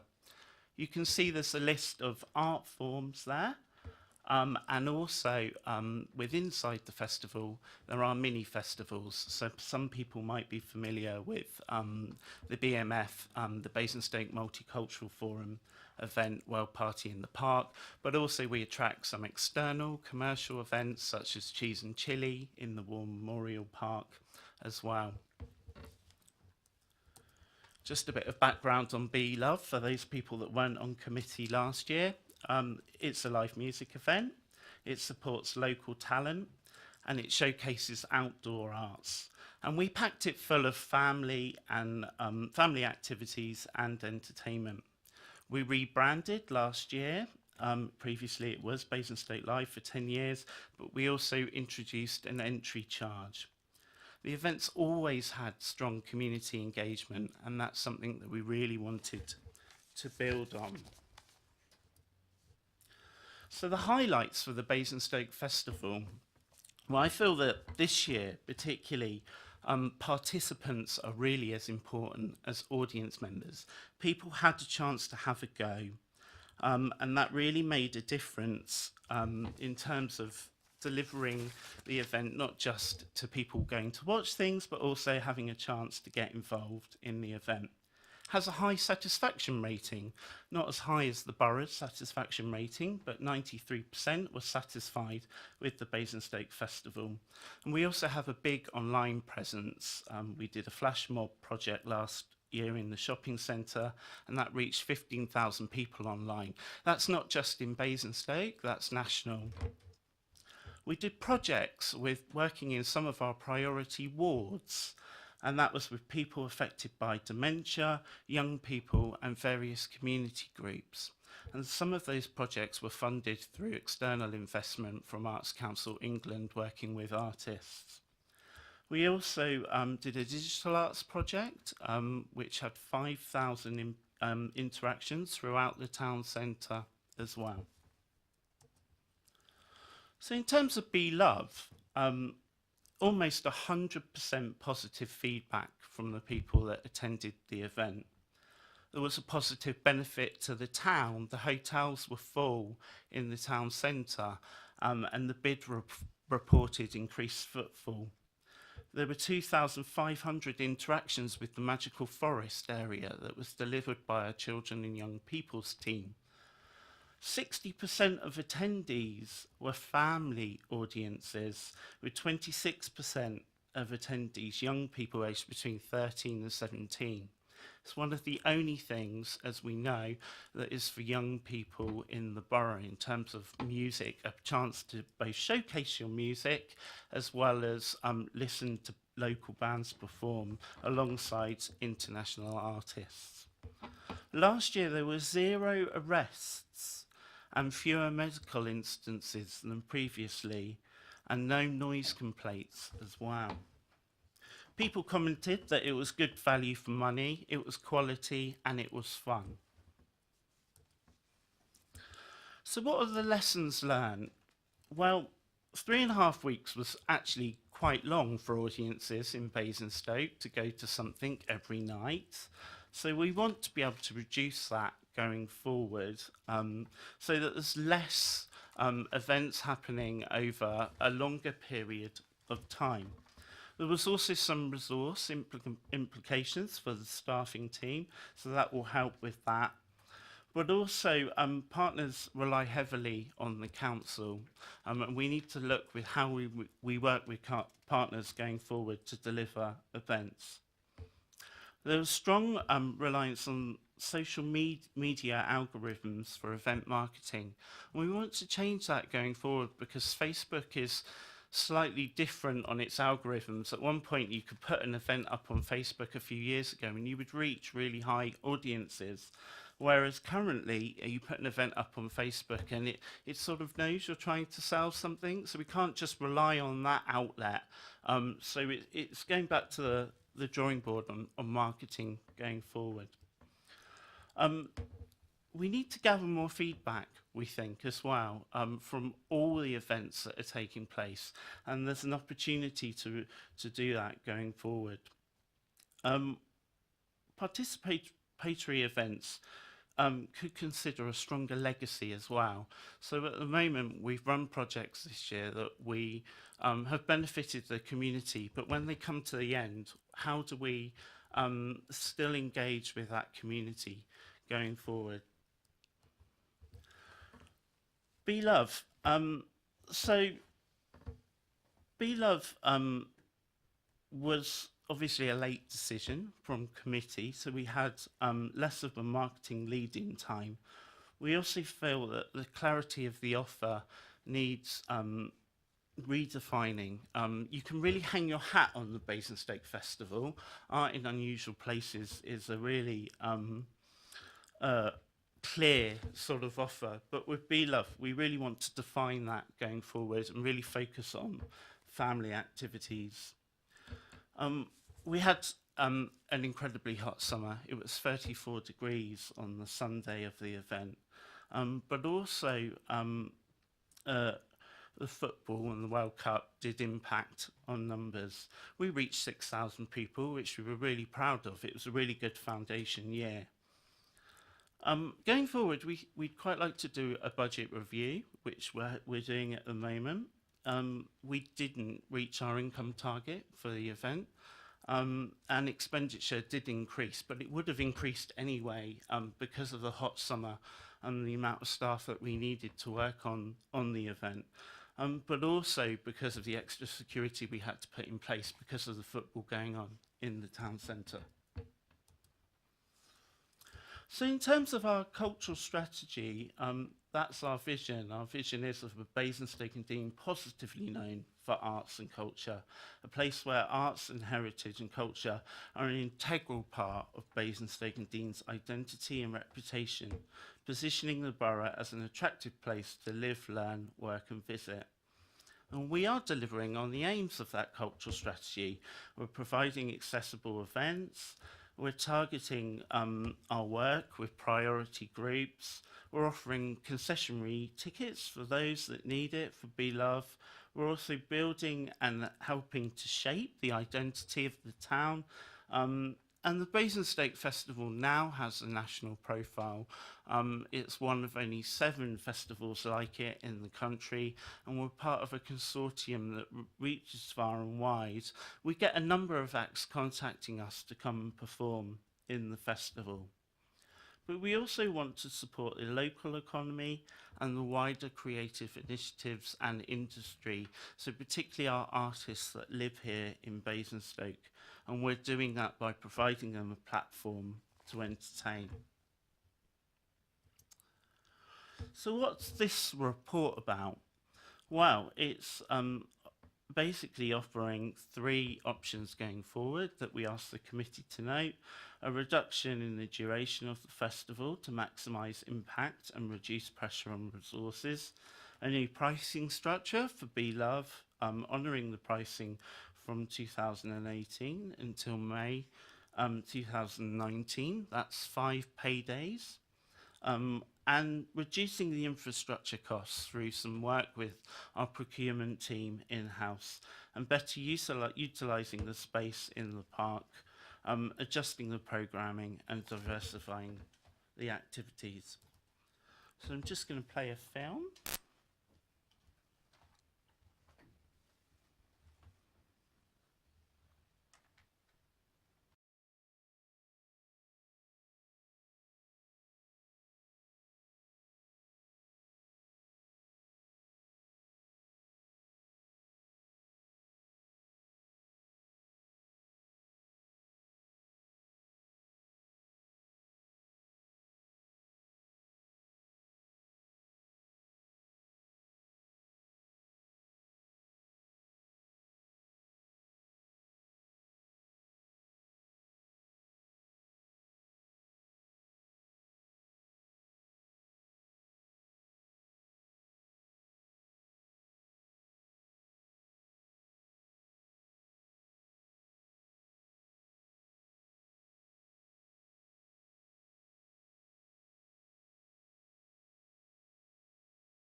all your local promoters, as I said, that Vibe Promotions, that push you up to get up and do it. And even if it's your first performance, they don't care. You just get you up and get you doing it. And the public are very supportive, especially in Basingstoke. They love new music and young people like me. As I said, I started on the acoustic stage, which is now the unplugged stage, and the support that I got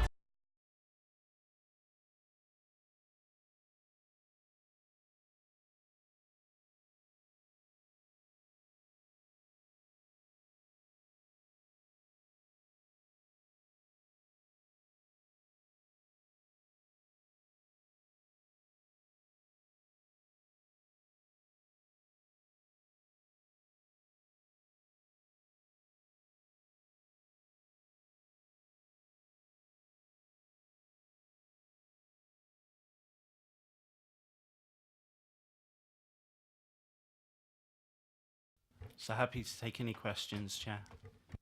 Thank you. I think we will do questions and debate separately. So questions first, please. See.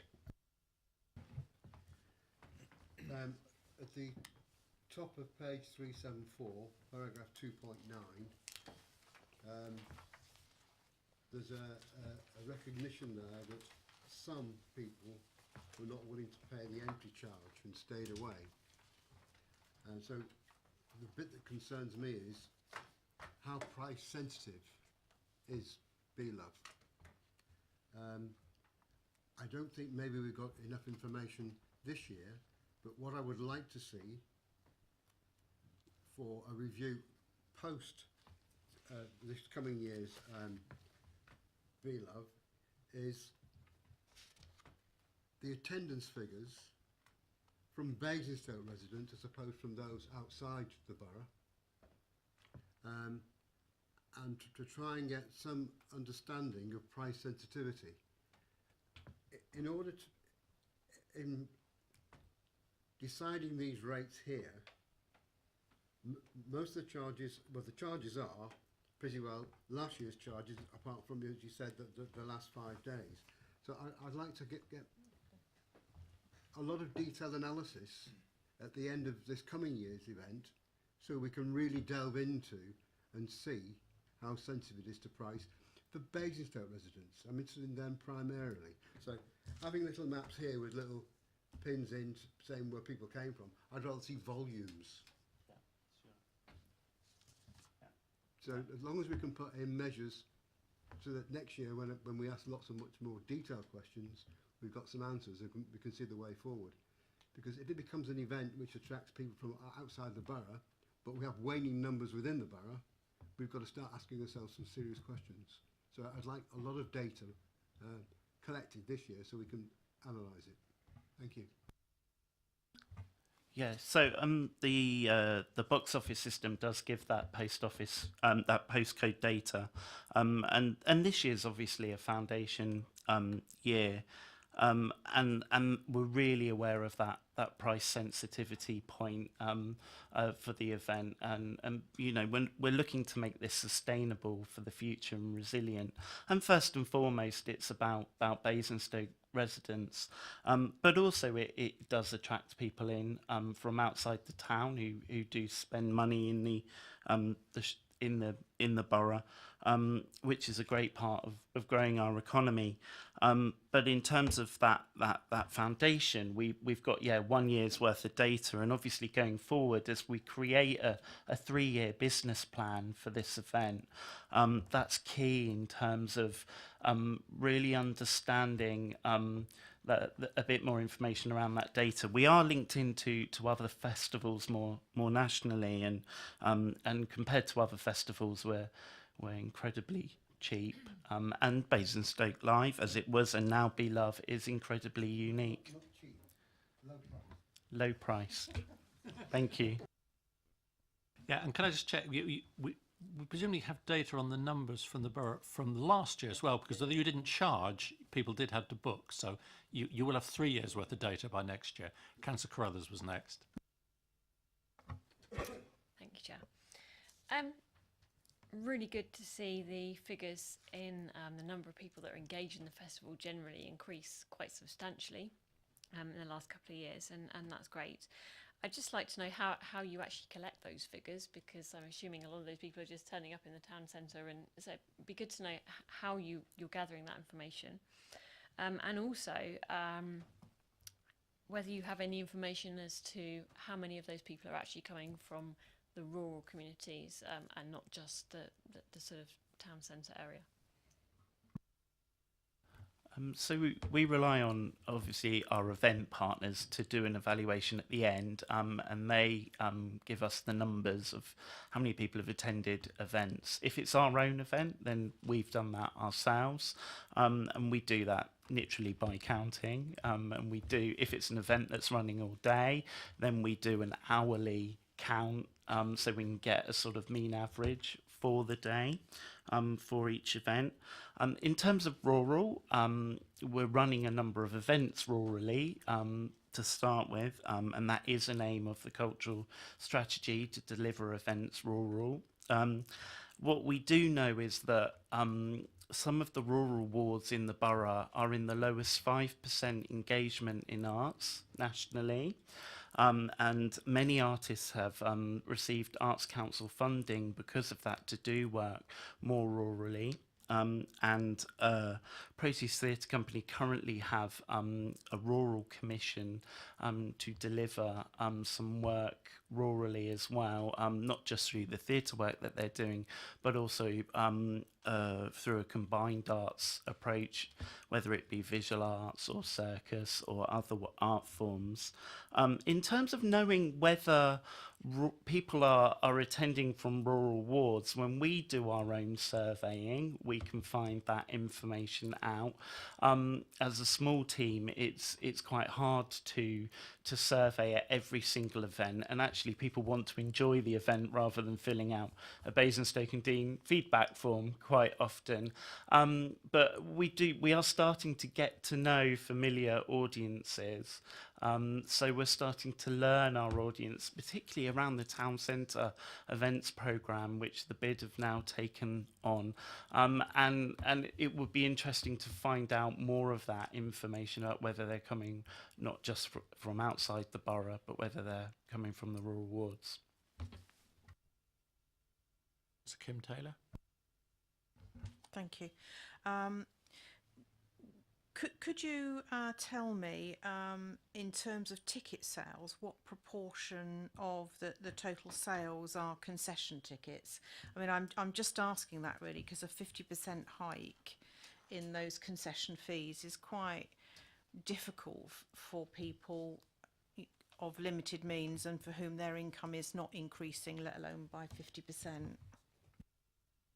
Sure, that's in the appendix to the report.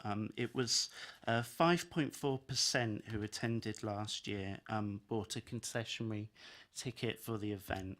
60% were family audiences and 26.6% were young people aged between 13 and 17 years old. Just to sort of follow up on that then, since that is such a low proportion of the sales, is there a prospect of asking that the price increases don't go on the concessionary tickets, as it'll have a limited financial effect, but it would have a big effect on the people who would be applying for concessionary tickets? The budget is set for this year, but we can certainly look at that based on pre-ticket sales in advance. So that's certainly not something that I would say that we can't do, but we can certainly look at that by the time we get to May. Obviously, we're talking 6 months ahead at the moment, but the budget at the moment is set. But depending on how well we're doing in terms of income, we can certainly look at trying to make that for this year. The increase isn't drastic at that point. Yeah, sure. And we had many conversations last year around concessions, and I totally took that on board by introducing the concessionary price. And what we've done is we've taken that national average for cultural events, which is that 10% discount for concessions, and I think it went very well on the day in terms of people with concessionary tickets coming. I don't think anyone was embarrassed, and I know that was some of the worries, and that's certainly something we can consider when we get to sort of a bit further down the line and into the new financial year. Sorry, yeah, go. And just to be clear, and by way of reassurance, that change in pricing doesn't occur until June next year. So people can buy tickets now. So there's a long period of time where people can buy tickets at the old rate, and it's only for the last month of sales that there's any increase. So there is plenty of opportunity for people who want to buy at last year's prices to do so. Councillor George. Yes, thank you, Chair. Looking at your income, where it's coming from, actually ticket sales is less than half of the overall number, and sponsorships another small amount, but a high proportion of it comes from stalls and outlets and everything else. I'm just wondering, without spoiling the event, is it possible, or I suppose not just spoiling the event, but also competing with the local, top of the town businesses and things like that, really, in lots of ways. Is there any way of sort of expanding that to provide us more money? Is maybe a theme or something like that? Is that something without totally spoiling the event, really? Yeah, I think previously Basingstoke Live wasn't particularly sponsorable, and now we've got an event that certainly is, and that's certainly something that we're looking at as part of that business plan. This year was the first year that the Basingstoke Festival had sponsorship. It sort of takes time for people to want to partner with an event and obviously trust. And I think, we are in a situation where we could get sponsorship this year. We have been very conservative in the budget deliberately for this year, but that certainly will form part of that 3-year business plan going forward, to look at, making the event even more attractive and even more sponsorable. And just to pick up on your question about kind of expanding kind of the number of traders and concessions we have at the event, I think, as the event grows in numbers, then it becomes more attractive for more people to actually want to take a stall at the events. I think that should also kind of increase over time, but while balancing the quality of the offer, and not competing with the rest of the town centre. Councillor Rattigan. I noticed you got an Arts Council grant. Will that be available again this year?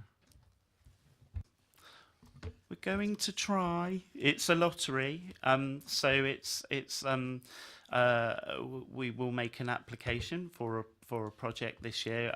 Lottery receipts, as you probably know, are slightly down since they went up to £2 a ticket. So the area we're in, which is actually the southwest, it's everywhere from Aldershot down to Land's End, and it's not a high volume area for lottery tickets, and that's that funding that's available. It's not central government money, it is purely that.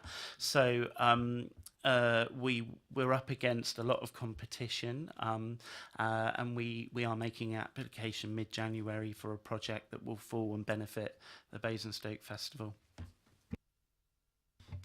Are you applying for the same level of grant, 14,000, or are you applying for 42,000 and hope to get a third or quarter or half or whatever? I don't know how that process works, and I'd like you to explain what you're doing to access that money. So there's two levels of funding to Arts Council. There's under 15,000 applications, and then there's over 15,000. It's a longer period. This year we've got longer lead-in time to the Basingstoke Festival. As a team, we're very set out about where it's going next year.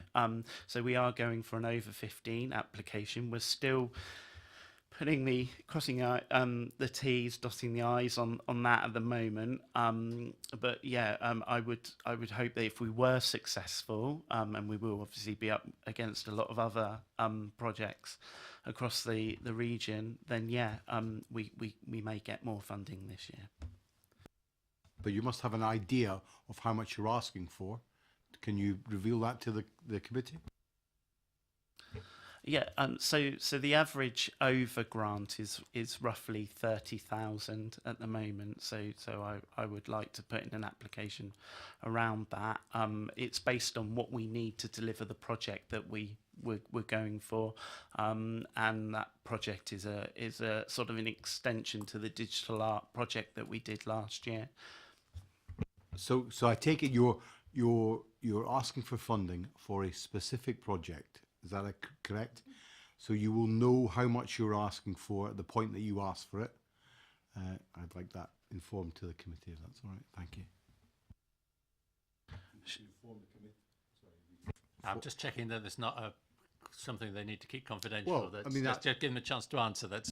If you can reveal how much you're asking for, I think it would be useful as an addendum to this. I don't think it harms anybody in the knowledge what you're asking for, and specifically what it is that project is that you're delivering or trying to deliver. So the total cost of that project, I do not know at the moment, because we're just finalising how many pieces of art are going to be created as part of that project. But it would be in the region of between £30,000 and £40,000 that it would come in at, roughly. And we would have a decision, I think, on funding probably by the new financial year. My own question. My recollection when we were discussing this in January is that one of the options was a local battle of the bands, which I think might have been on the Friday evening. Has that just gone away altogether? Yeah, so the one thing I haven't said tonight is that the Be Love Forum are still heavily involved in the sort of shaping of the music festival. And I think on further discussions with them post-scrutiny, and obviously because we had a shorter lead-in time than we would have liked, actually we thought that it was better to do that in a fringe manner, so to have events throughout the year that really promote the event. So we're looking at having some of those sort of events throughout the year rather than the Friday night of the event. What I would say is that also talking to the safety partners, we felt that actually it was better to concentrate our efforts on the weekend rather than that event on the Friday night in the end. And also the success of the outdoor cinema, which is an important part of the financial model. I mean, the film last year sold out within 24 hours. We want to capitalise on that Friday night. And it's so important that we use that infrastructure once we've put it in, because as you can see, it costs quite a bit of money, but you know that's really important going forward, that we continue to do that cinema event on the nights building up to the weekend. Councillor Carruthers? My son's school does a lot of music stuff, and in the last year I've been to see him at Wembley, at the Mayor's Variety Performance, a number of places. I just wondered whether you are engaging with local schools on this, because obviously, especially for the rural communities, it's a great way of getting those families in. Obviously, if you've got people from Kingsclear and Tadley and schools come, then you've got those families in the door, and also giving those young people an opportunity to perform. Is that something you did last year, or will you be doing that? So the first thing I'd say is that the time of year is very tricky, because we're actually right at the end of the school term, although the advantages of that are that actually there's less curriculum being delivered potentially in those last few weeks of term. But yeah, we are engaging schools, and schools do put on events as part of Basingstoke Festival. With Be Love being at the weekend, teachers tend to be sort of less engaged, but that's where the community groups come in. There were over 100 people that performed on the 2 community stages last year, which is more than any of the Basingstoke Lives previously in terms of community performers. That ranged from sort of dance schools to singing groups throughout the town. So there are the sort of extracurricular, if you like, groups providing for the event. And in terms of the festival, yes, there are schools that are engaged in a number of events that are running in the cultural organisations, particularly Anvil Arts, Proteus and Hampshire Cultural Trust. I mean, if you feel that the school you're talking about, would be interested in performing at Be Love, please do make sure that they get in touch with us, because the more community engagement we have, the better.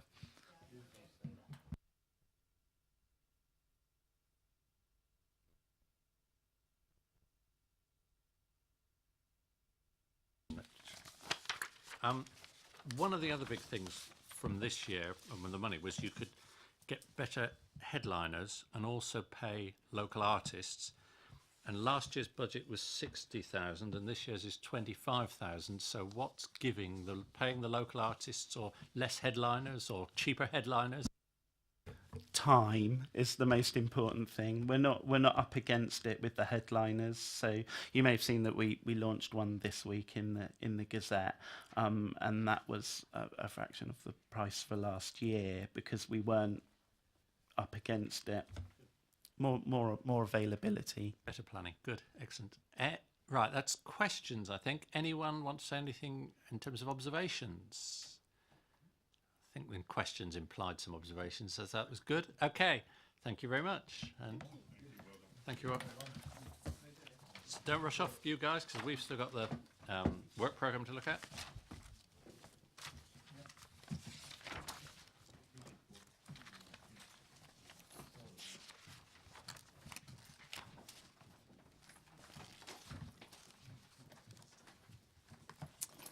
Yes, good night. Councillor Kim Taylor. Thank you, Chair. I believe, if my memory serves me right, at the end of the last meeting, we did say in respect of the work programme that you would be looking at how we might include an update on the ice rink and modern slavery. I think you may be right, in which case I must apologise. Right, we will follow that up before Christmas. Sorry. Yes, the most of the work programme is as shown here. Just to say, regeneration strategy wasn't in when we met last, and it got in because of a bit of a mix-up in the internal work programming, and it shouldn't be there. So regeneration strategy is off. We just have 3 for January: Serco update, CCG scoping group update, and neighbourhood management update, but I'll give you a chance to give an interim update in a minute. Then March, we've got homelessness and air quality.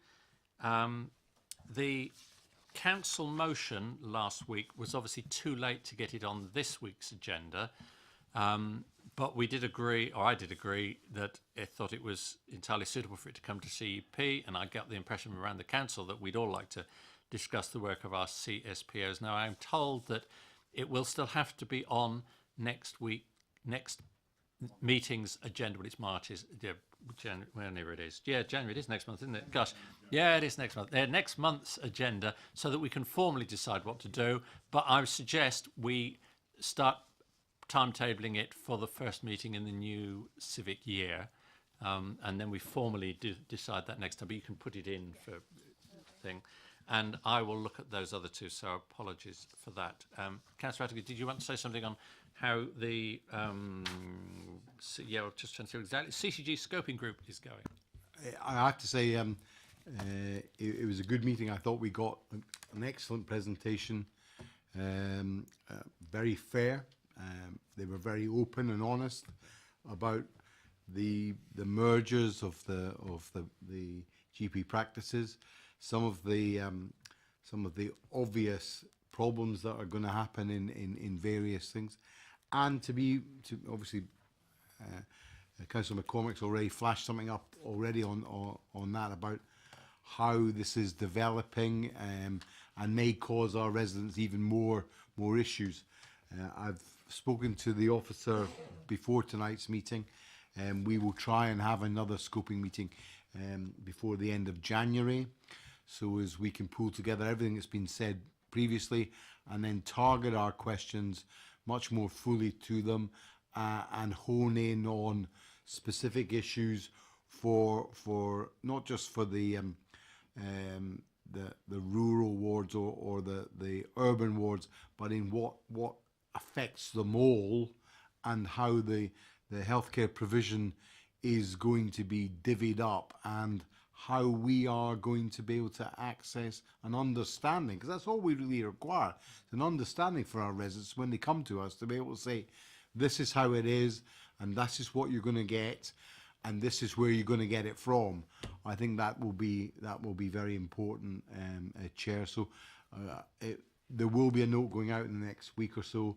Obviously, I've said, look, next Tuesday's off; they don't have to work, so it won't be out maybe before that. But if we can, I'd like to get it. I'd like to get it in place before the new year, and a date towards the end of January, so as we can all pick it up while it's fresh in our mind, and while Councillor McCormick's got some you know, pressing issues on this, and I think it's important that he brings them to our mind. So yeah, no, I felt it was good, but there's a lot more to do.